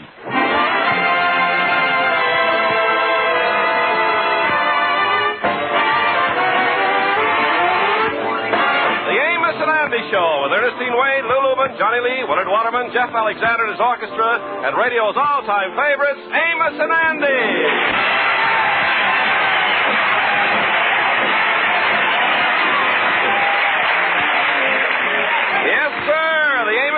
Show brought to you by Lever Brothers Company, makers of U1950 Rinso with Solium, the soap that gets your clothes whiter and brighter than new. Rinso white, Rinso white, Rinso new. Happy little wash day song.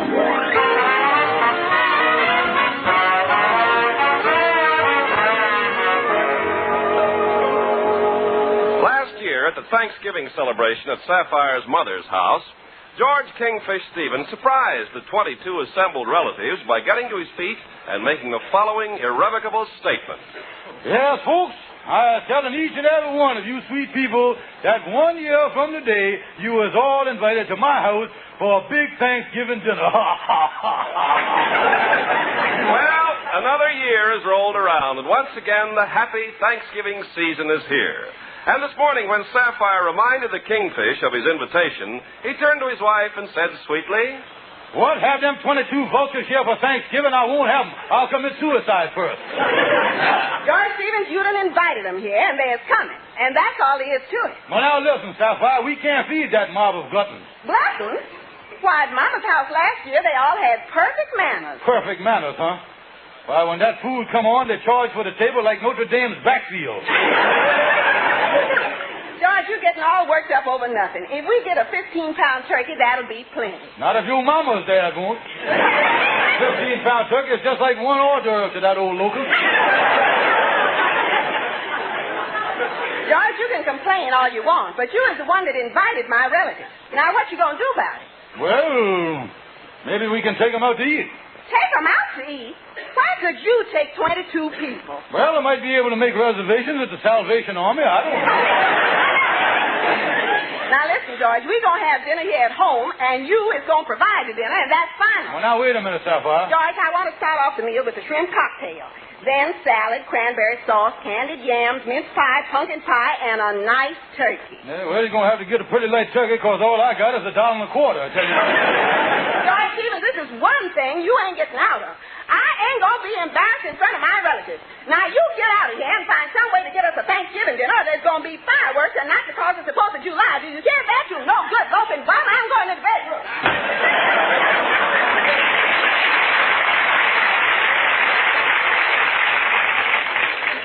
Holy smokes, why did I have to marry a woman with a Dynaflow mouth?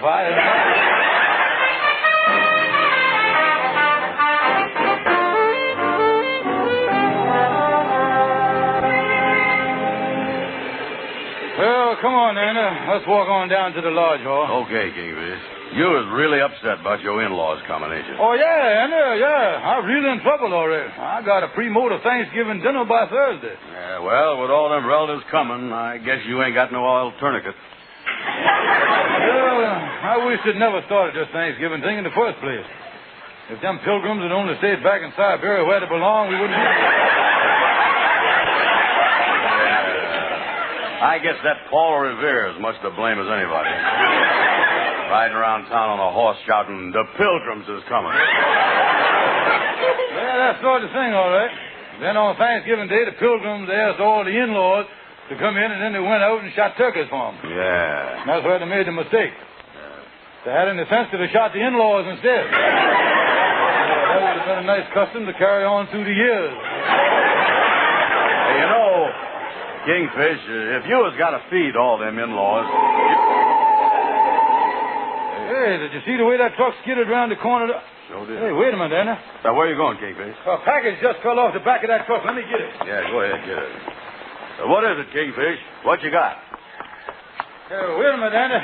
Wait a minute. There's a little hole in the wrapping paper here. Let me take a squint inside. Andy, you won't believe what's in there.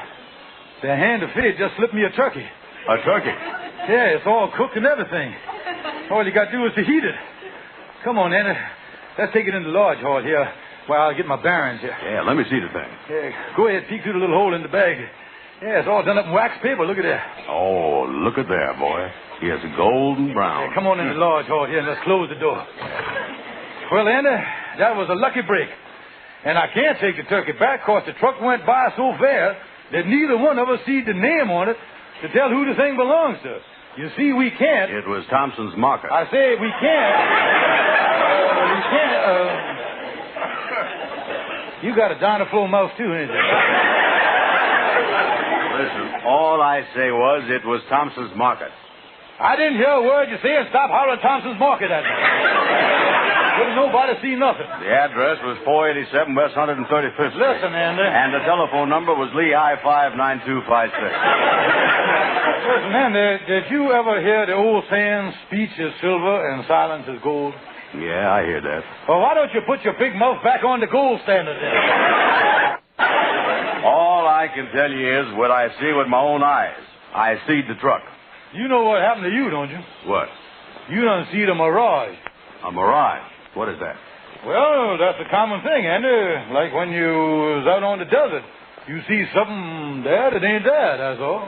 Well, if it ain't there, how do you see it? Well, binoculars. Yeah, I never thought of that. That's right, yeah. But it's still kind of funny that I see the truck with letters on it nearly a foot high. Yeah, funny, all right, yeah. But you say that was a mirage that skidded around that corner, huh? Sure was a big one. Yeah, well, Andy, there's bigger mirages than that. There is? Yeah, you take one of them steamships that cruises around the world that I heard about. It's one of them tropical islands in the Pacific. The passengers went ashore, danced with the natives, picked bananas off the trees, ate coconuts, and spent 2 glorious weeks at the place before they found out there was no island there at all. Yeah, well, that sure makes this truck mirage look like nothing. Oh, yeah, and now that I have convinced you that you didn't see what you saw, now let me figure out where I'm going to keep this turkey. I wonder if you would mind keeping it in your icebox, then. Well, wait a minute, here. What's the matter with that refrigerator you got, Kingfish? Well, I'll tell you, Andy, I had a little difference of opinion with the electric company about 2 months ago, and they done severed my connections. That's what they did. Okay, then, I'll keep it for you. But, Kingfish, I still don't think you're doing the right thing keeping the turkey that don't belong to you. That's liable to start bothering your conscience. Well, then, I just convinced you that neither one of us know where it come from. Yeah, well, I know that we don't know where it come from. Yeah, well, then, what does you expect me to do? Why don't you take it back to Thompson's Mirage on 135th Street?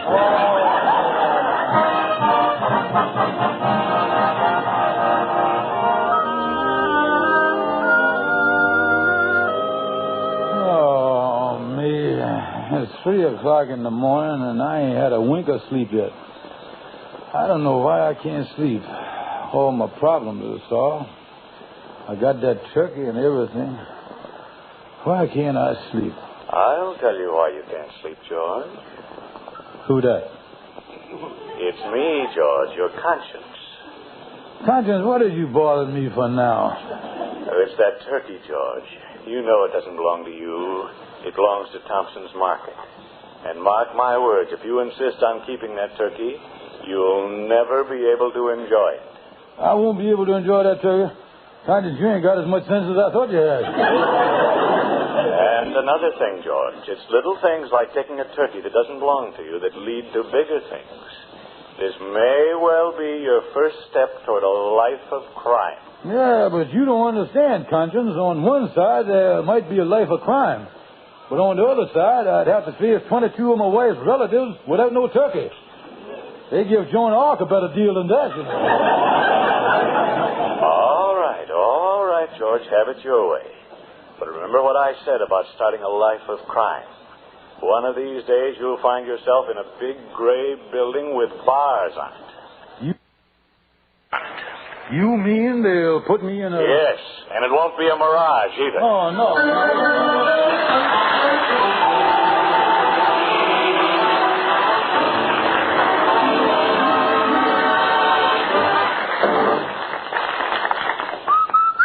Happy little wash day song, for a wash that's whiter and brighter than new. Rinso washes, Rinso new, Rinso white. Whiter than new. Rinso bright. Brighter than new. Rinso white. Rinso bright. Rinso new. Rinso new. It's an amazing fact. 1950 Rinso with Solium gets white clothes whiter, washable colors brighter than new. Rinso new. Even on rainy days, Rinso puts sunshine in your wash. No other soap can make your wash so white, so bright, because no other soap contains the scientific sunlight ingredient, Solium. 1950 Rinso gets out more dirt. Yes, gets out more dirt than any other type of wash day product. And yet Rinso is so safe for clothes, so kind to your hands. Get Rinso today. See your wash become whiter, brighter than new. Rinso white. Rinso bright. Rinso new. Happy little wash day song.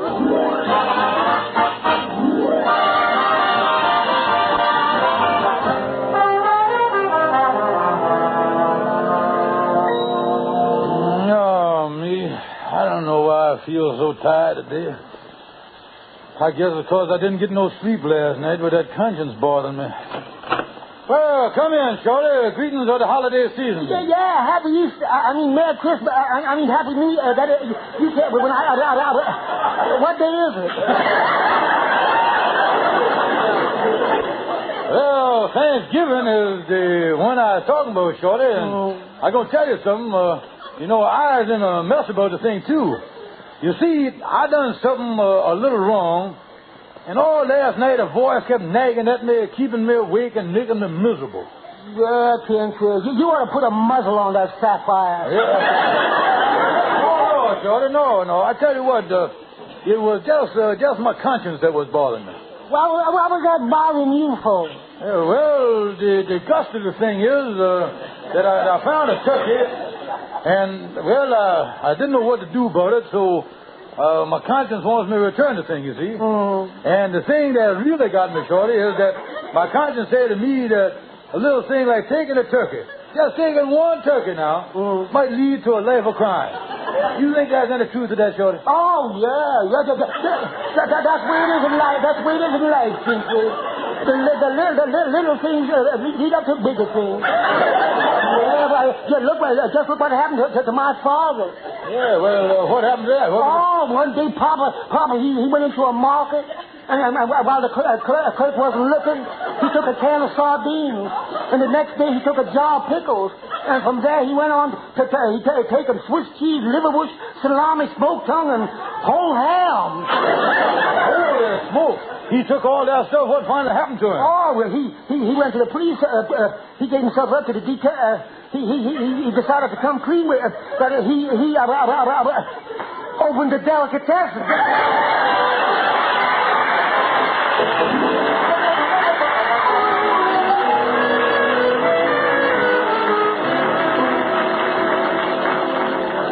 Oh, me.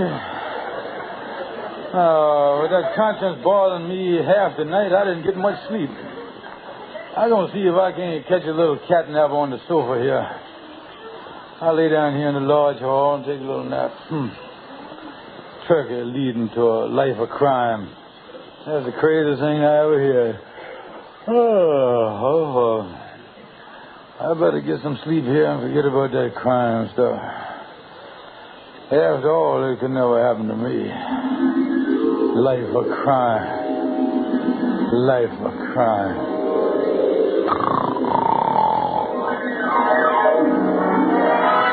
Calling all cars, pick up George Stevens for turkey snatching. Calling all cars, pick up George Stevens for jewelry store robbery. Calling all cars, pick up George Stevens for armed bank holdup. Calling all cars, pick up George Stevens for blowing up Fort Knox. Shoot on sight.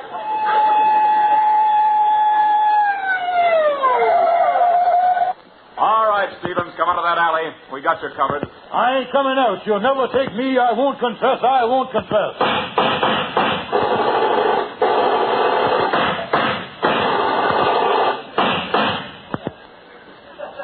Where do I sign, fellas?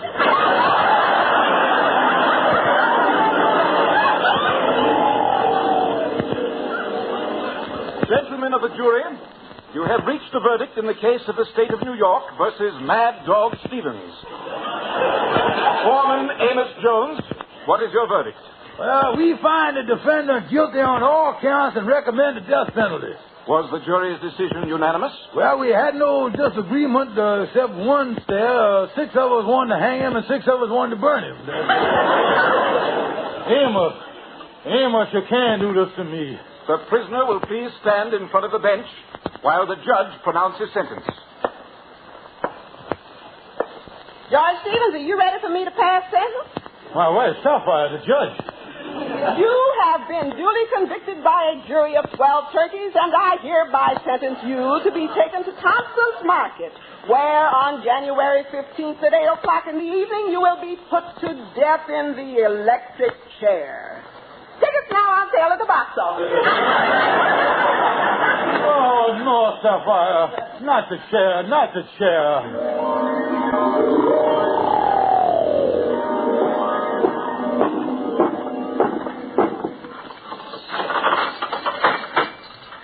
Oh, it's you, Warden. Don't just stand there. Say something to me. Hello.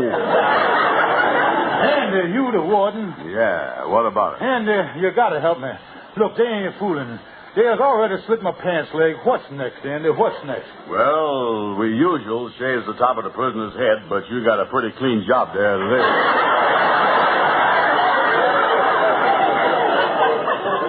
Warden, ain't there nothing you can do for me?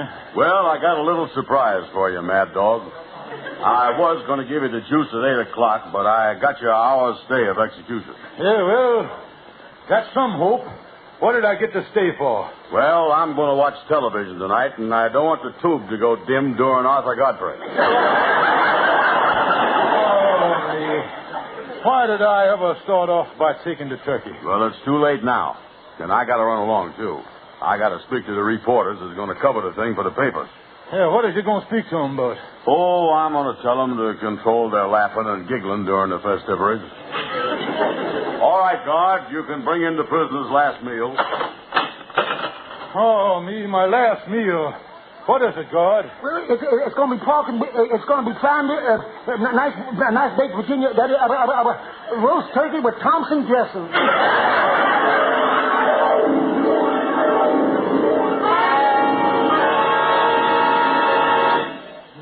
No, I don't want no turkey. Take it away.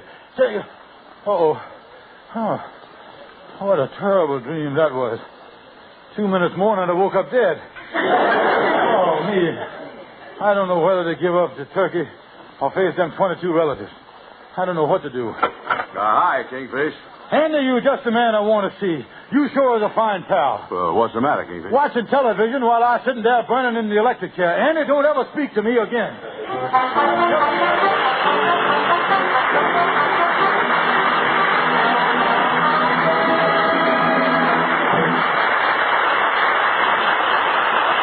There's the Ken Carpenter. You know, friends, I'm not easily amazed, but here's something that never fails to impress me. A wash done with new 1950 Rinso turns out not just whiter, but whiter than new, and washable colors brighter than new, because only Rinso contains Solium. Now, it's a proven fact that no other soap can get your wash so white or color so bright. Your clothes turn out Rinso new. Why, you know, even on rainy days, even if you have to dry your wash indoors, wonderful Rinso with Solium puts sunshine in your wash. 1950 Rinso gets out more dirt than any other type of wash day product. Yet Rinso is so safe for clothes, so kind to your hands. You better stop in at the store and get the economical giant size of new 1950 Rinso with Solium. And then see for yourself what an amazingly beautiful wash new Rinso gives you.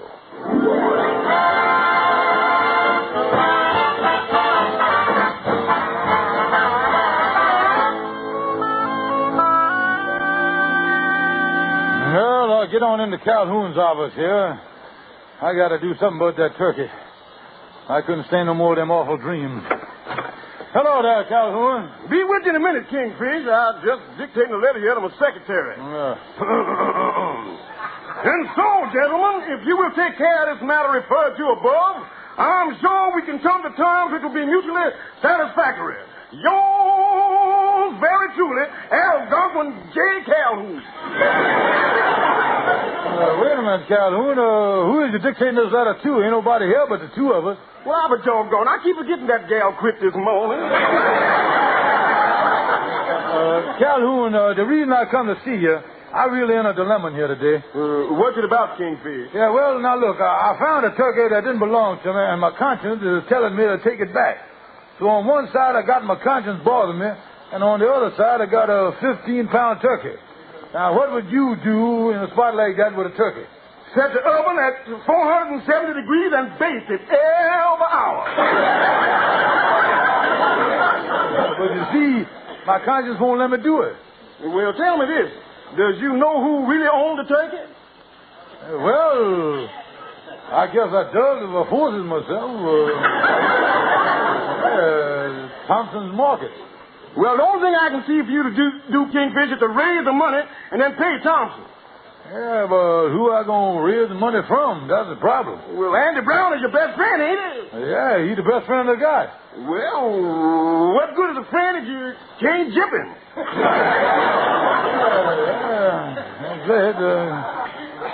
That's what I'll do. I'll figure out some way to get the money from Andy. Well, if I don't see you for the next few days, Kingfish, I hope you have a very happy Thanksgiving. Yeah, thank you. Where are you eating Thanksgiving, Calhoun? Well, you see, every Thanksgiving for the past 3 years, I've been taking the turkey up to my gal friend's house. Yeah, boy, she really loves it. She always so grateful when I bring the turkey that she throws her arms around me and we smooch for an hour. Oh, is that right? Yeah, but you know something? I got a faint suspicion that gal is cheating on me. What you mean? I looked in the icebox last night and there was 18 turkeys.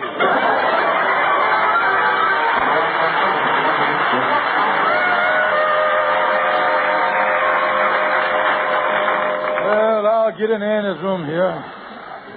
That saying of Calhoun, what good is a friend if you can't jip him, sound like an old proverb of mine. Come in. Oh, hiya, Kingfish. Yeah, well, hello there, brother. Andy. Glad to see you, old pal. Glad to see you. Well, what you doing sitting down in the chair there, brother Andy? Oh, I'll be with you in a minute, yeah. You know, I've been walking around all day, and I just changed my socks. Changing your socks, huh? Yeah, I'm changing the right one to the left foot and the left one to the right.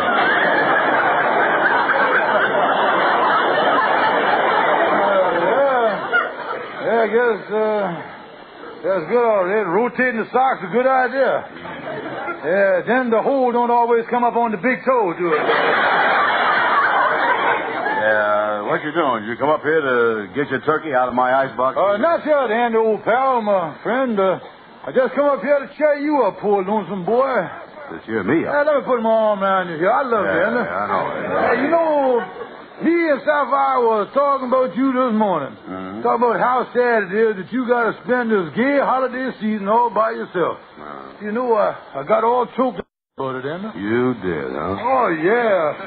I blubbered so much at breakfast, I cried right in my plate. Oh. Yeah, my tears filled up all them little squares in my waffle I was eating.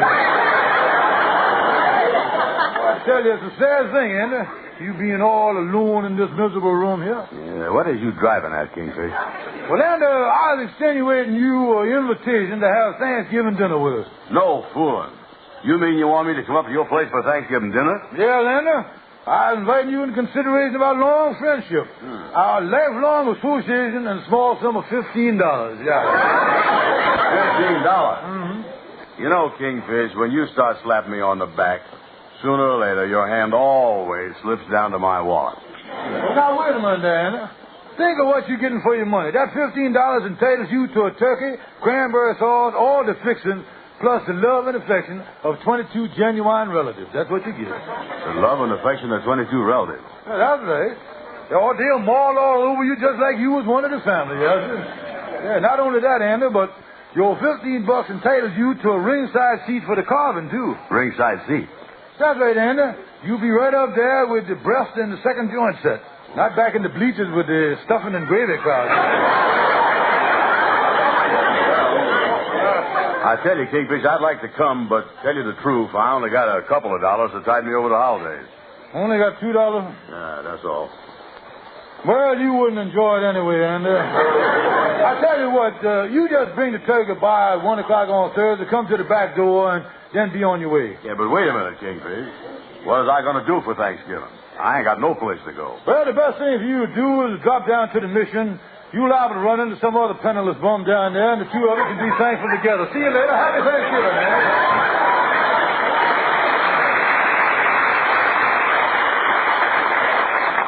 Well, I done made an honest effort to raise the money to pay back Thompson's mortgage. Now, it ain't my fault that Andy didn't have no money. I'll just keep that turkey, and my conscience is clear. George? Yeah.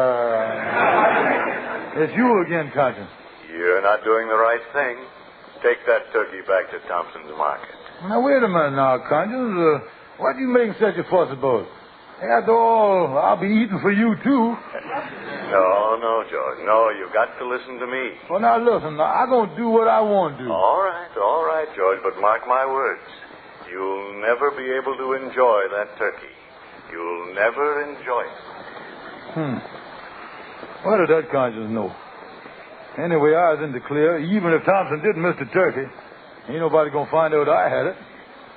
When them 22 relatives get through with that bird, there ain't even going to be no caucus delecti. I know.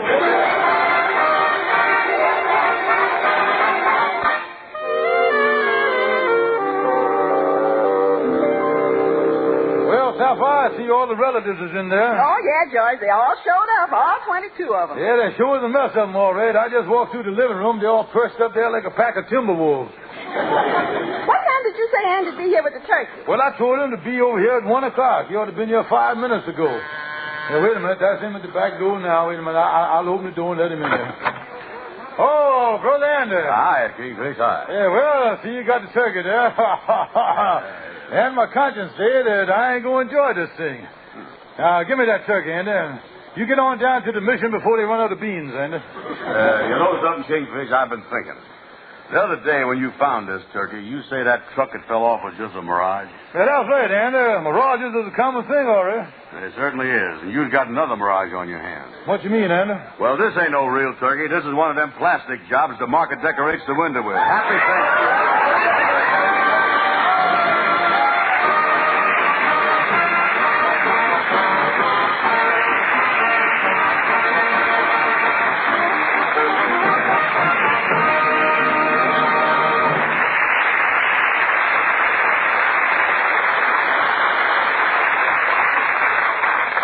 Well, Andy, you know what's just as good as a box of Rinso for washing clothes? Certainly. Another box of Rinso. Yuck. Millions of women say there's nothing like Rinso. And today more women use Rinso than any other wash day soap in the world. 1950 Rinso with Solium actually gets your white clothes whiter than new and washable colors brighter than new. Your wash is Rinso New. Rinso is great for dishes, too. It makes the hardest part of dishwashing easier. Pots and pans really shine. Get the economical giant size Rinso with a red Solium label. Good night, folks. See you next Sunday. Be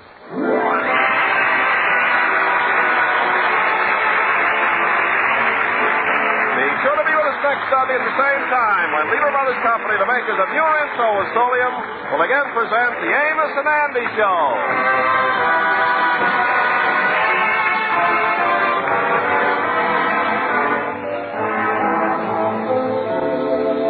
Lifebuoy Get Skin Cleaner gives you longer all-over protection after your daily bath. Remember, there's not just one or two, but 13 areas of the skin where doctors have found BO. Lifebuoy protects you all over, gives you top 24-hour security. Get Lifebuoy right away.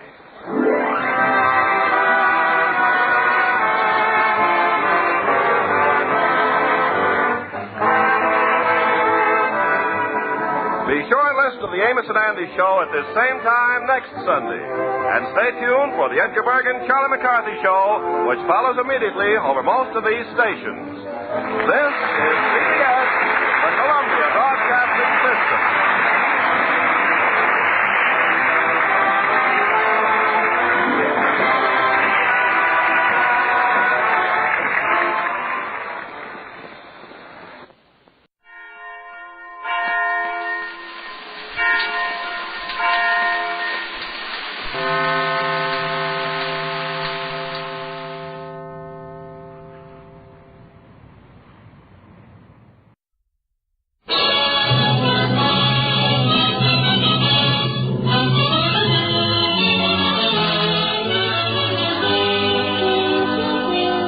DuPont Company of Wilmington, Delaware, makers of better things for better living through chemistry, presents the Cavalcade of America. Tonight's star, Thomas Mitchell. Tonight's play, One Nation Indivisible.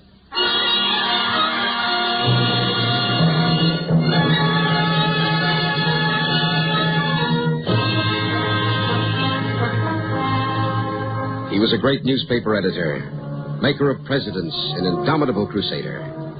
He proclaimed that he feared no member of mankind, and it was true. But equally true, though most often hidden, was the fact that he loved all mankind. He was Horace Greeley of the New York Tribune.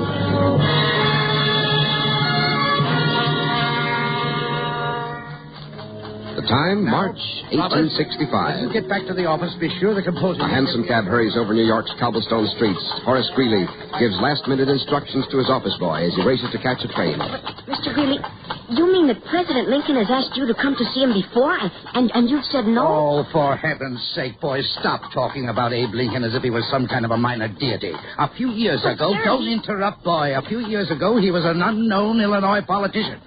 It was largely my doing that he got to be president in the first place.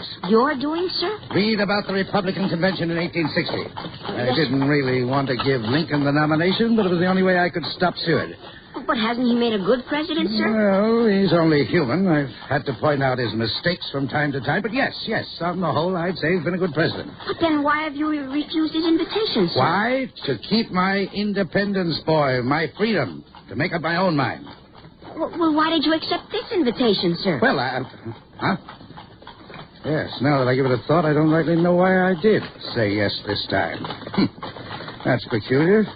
I don't rightly know why.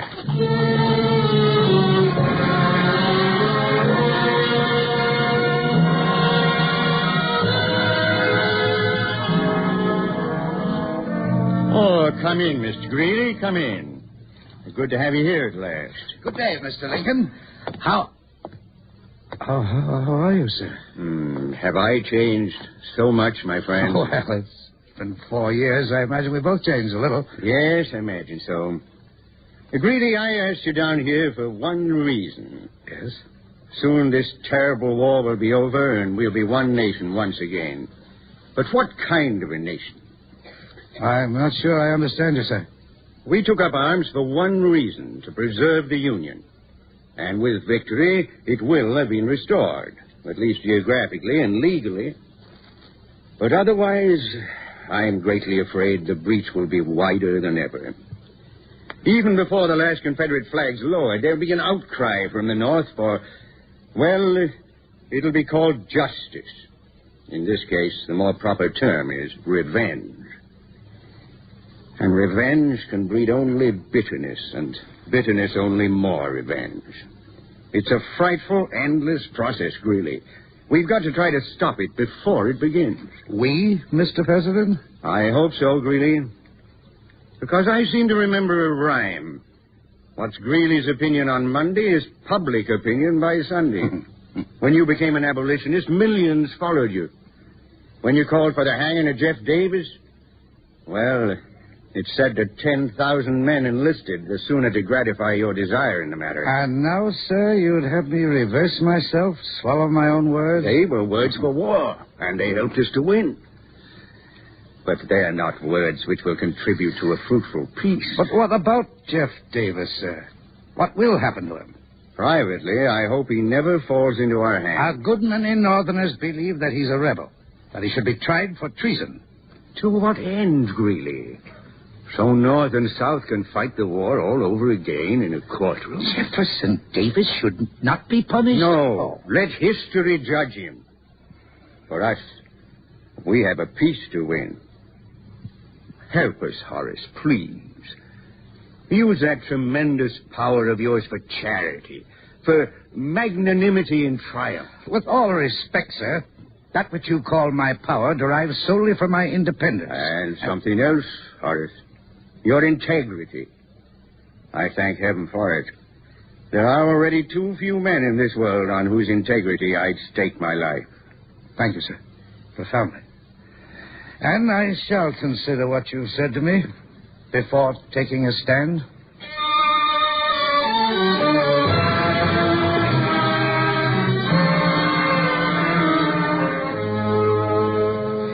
It's mid-April now.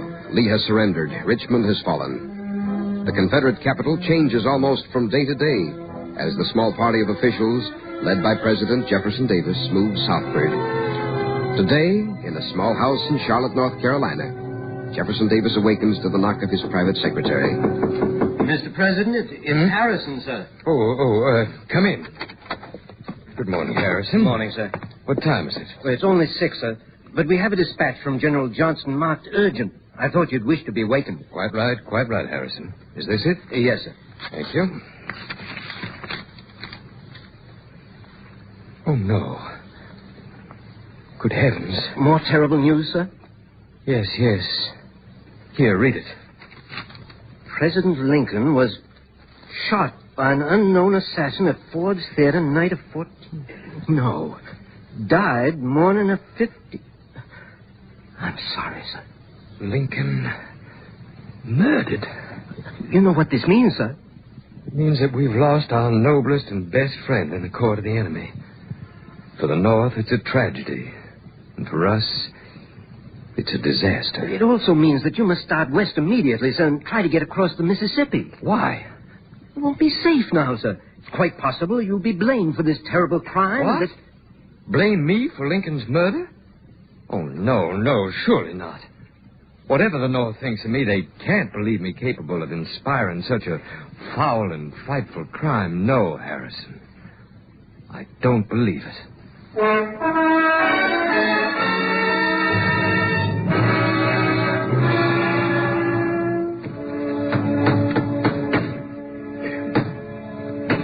$100,000 reward, said the poster, for the arrest of Jefferson Davis, wanted for complicity in the atrocious murder of Abraham Lincoln. A week later, Jefferson Davis was captured by federal troops. He was taken to Fortress Monroe, Virginia, and put in chains. Hang him, cried the northern newspapers. But Greeley's Tribune remained strangely silent. And now in his office, the great editor sits impatiently while his publisher quotes from one rival paper after another. And listen to this. In the name of justice, we call for the speedy trial and subsequent hanging of Jefferson Davis as an arch-rebel and murderer. And here... Yes, I've read them. But they're outselling us by tens of thousands merely by parroting your words from the past. And you sit there and write nothing. You, of all people. I never called Davis a murderer, Samuel. And there's not one bit of evidence to connect him with Lincoln's death. There never will be. But at least he's a rebel and thus a traitor. Why, you were the first to call for his hanging. Why are you so silent now when at last he's in our hands? Our change, you mean? What is it, Greeley? What's troubling you? You haven't been your old self not since... Well, come to think of it, not since you went down to Washington to see the president. You've never told me, Horace. What happened? Nothing. He just looked...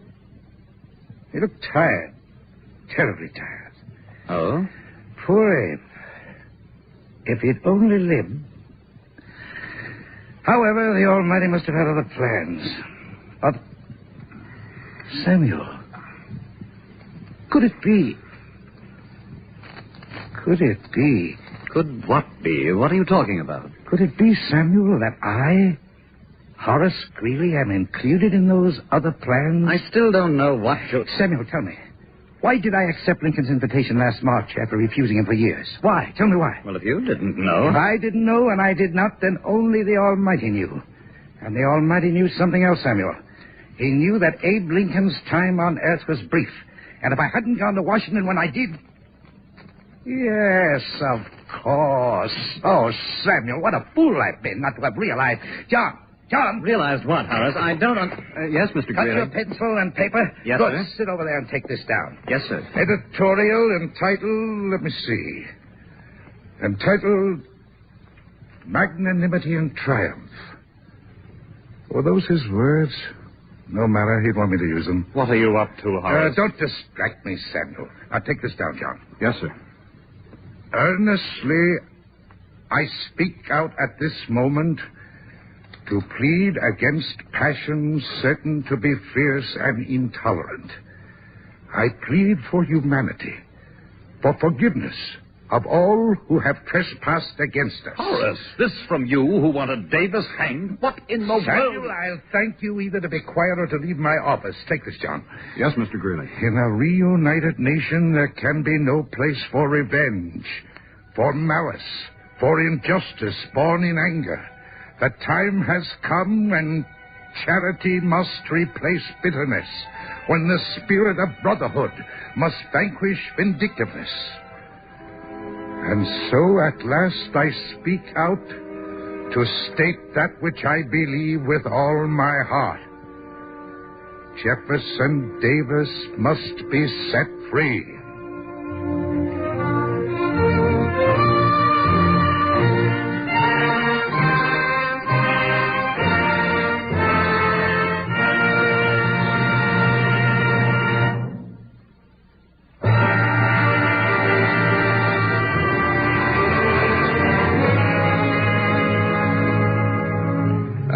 We return to our cavalcade play, One Nation, Indivisible, starring Thomas Mitchell as Horace Greeley.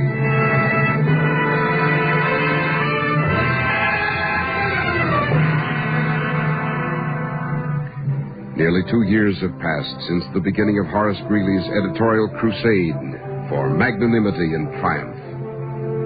But Jefferson Davis, as yet untried by any court, still remains a prisoner in Fortress Monroe, an insurmountable obstacle to the friendly reunion of North and South. And in his New York office, the great editor is once again closeted with his publisher. Greeley, please, is there nothing else to write about? You think it's wrong to crusade for charity and forgiveness? No, of course not. No. But no one even reads you anymore, Horace. Why should they, when they've read it all 100 times before? I don't know, Samuel. Perhaps you just isn't the time yet. The North isn't ready to forgive Davis and the others, and no amount of words will change their minds. You know, I hate to admit it, but for once, Samuel, you may be right. Even I've grown weary of shouting at the deaf. If you keep it up any longer, you might as well say goodbye to your hope of being the next senator from New York. Or have you already given it up? No. In all honesty, I haven't. Well, I may be a fool, but I even think I have a chance for the presidency in 68. You've a good chance, and you know it. All right, Samuel. You win. Or does my ambition win? In any case, I will find something else to... Yes, boy, what is it? Oh, there's a lady downstairs to see you, sir. Well, get her name. Have her come back later. I have her name, sir. It's Mrs. Jefferson Davis.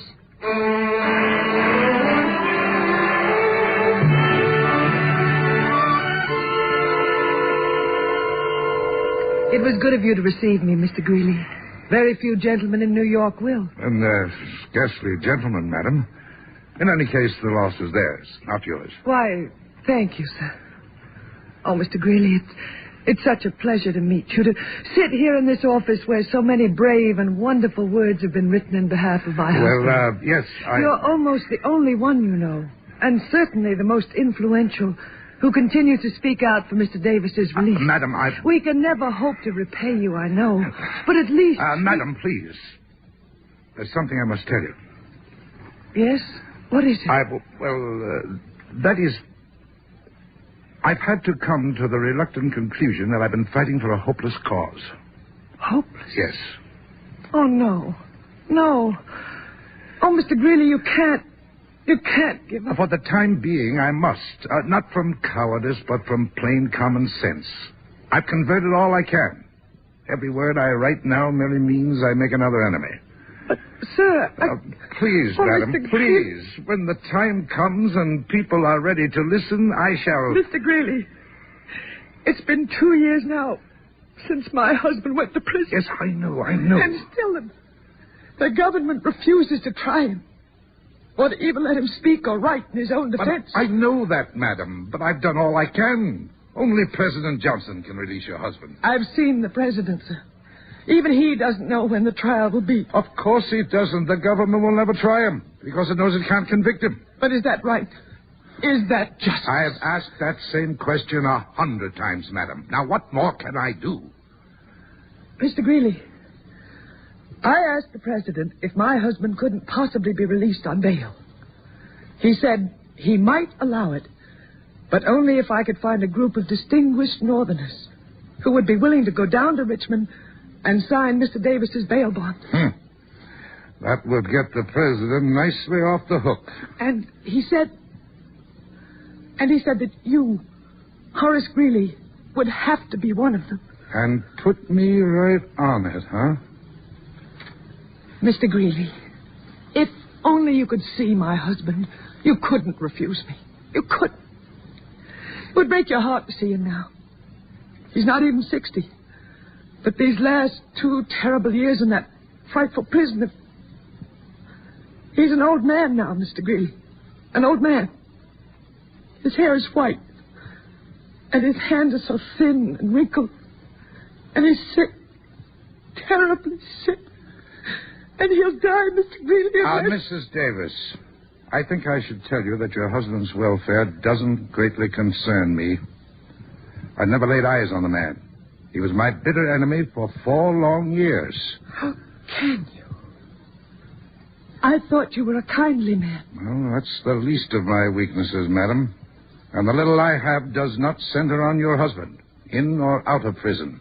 Oh, I see. I'm extremely sorry, sir, if I haven't taken up so much of your time. If you'll excuse me, Madam, please sit down. If I've offended you, I'm sorry. I merely wish to make it perfectly clear to you that it's not from sentiment, madam, or soft-heartedness that I intend to sign your husband's bond. What? With me, it's Oh, Mr. Greeley. Oh, Mr. Greeley. It's solely and purely a matter of principle. As I've said, and I believe that before this nation can be reunited, Jefferson Davis must be set free. And so believing, I must sign his bond. Oh, I don't know how to thank you. You don't know what this will mean for us. Yes, I think I know. I even know what it will mean to me.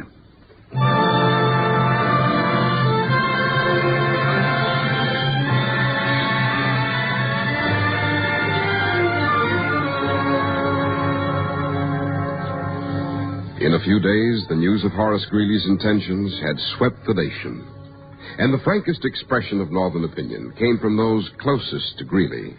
Greeley, we're your friends. And until now, you've been the principal power of our party. Thaddeus, I'd rather... A month ago, Horace, you told me privately that you expected to defeat General Grant for the coming nomination for president. Do you care to deny it? Oh, ambition is hardly a shameful disease. You no longer care, is that it? Of course I care. Do you think I enjoy cutting my political throat? Well, then why? Why? Because I'm right. We say you're wrong. Of course you're wrong. And not only wrong, but disloyal. Disloyal to our party. Disloyal to the North. And worst of all, disloyal to those thousands of boys in blue who marched off to die with your words, your stirring words urging them on. I was right then and I'm right now. In whose judgment? Mine and Lincoln's. Lincoln's? You talk to him, do you? No, I only listen. He speaks quite clearly, even now. I see. And what does he say? He says, Horace, control yourself. Resist temptation. Neither shoot these gentlemen nor kick them down the stairs, nor bother to reason with them. Merely tell them what they are. These little men with little hearts and little minds and hearts so tiny that there's no room in them for charity, for forgiveness, or for brotherhood. Remind them, too, that the war is over. The quarrel resolved. The tragedy finished. Explain to them. All right, Greeley. Go to Richmond. But you'll go alone. And without our signature. I'll find others. There must be others. But find them or not, I shall go to Richmond.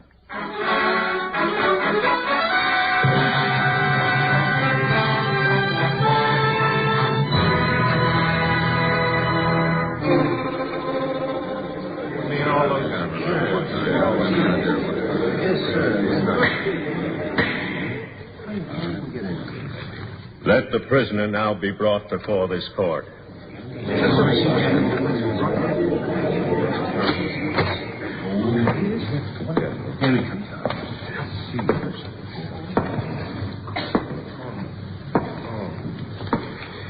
In the crowded federal courtroom in Richmond, Virginia, All eyes turn from the judge into the door.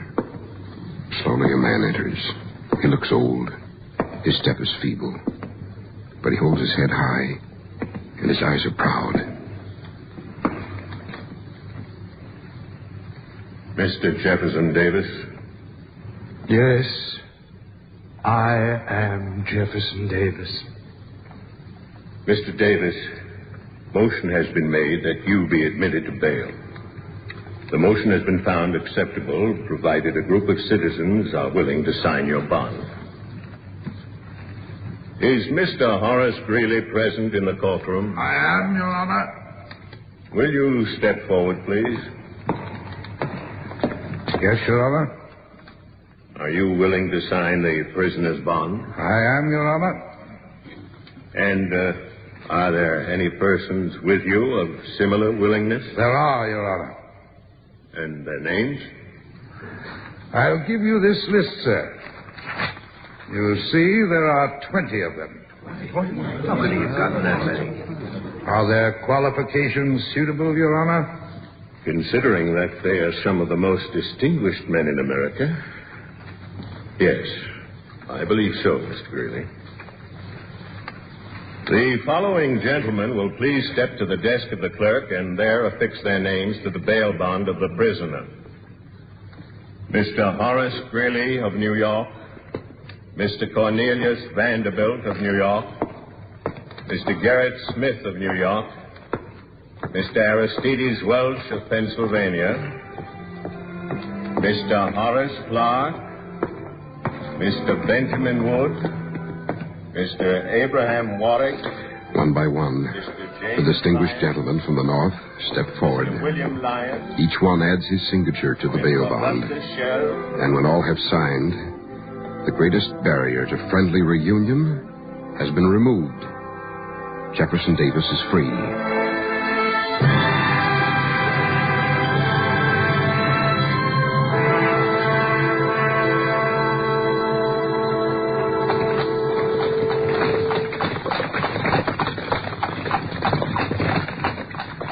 Mr. Greeley? Yes, boy? Tell me, sir, is it true that in the courtroom you almost changed your mind about signing? Changed my mind? No. Peculiar thing, though. Somehow I got the notion there was someone right behind me watching. Someone tall. But, sir... Yeah. I know. There was no one. Minds play tricks sometimes. It was just a notion, boy. Just a notion.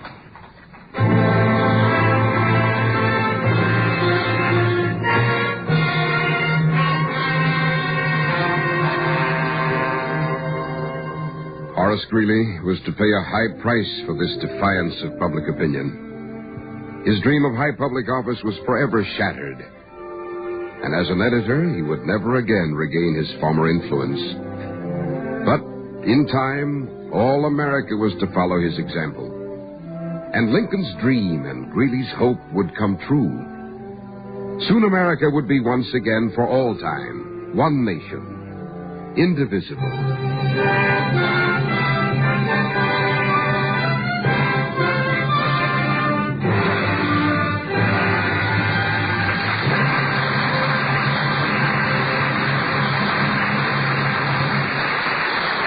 Thanks to Thomas Mitchell and the Cavalcade Players for tonight's story, One Nation, Indivisible.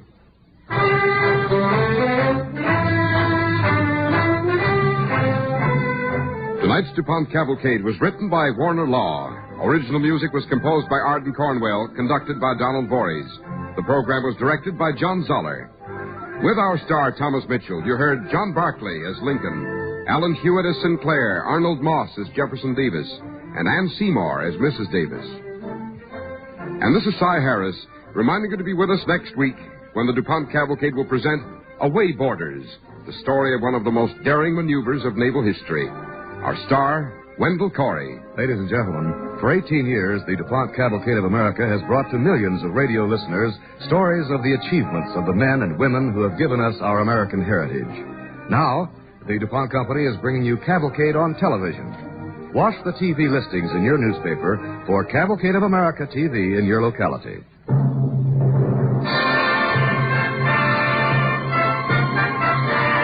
The DuPont Cavalcade of America came to you tonight from the Velasco Theater in New York City and is sponsored by the DuPont Company of Wilmington, Delaware, makers of better things for better living through chemistry.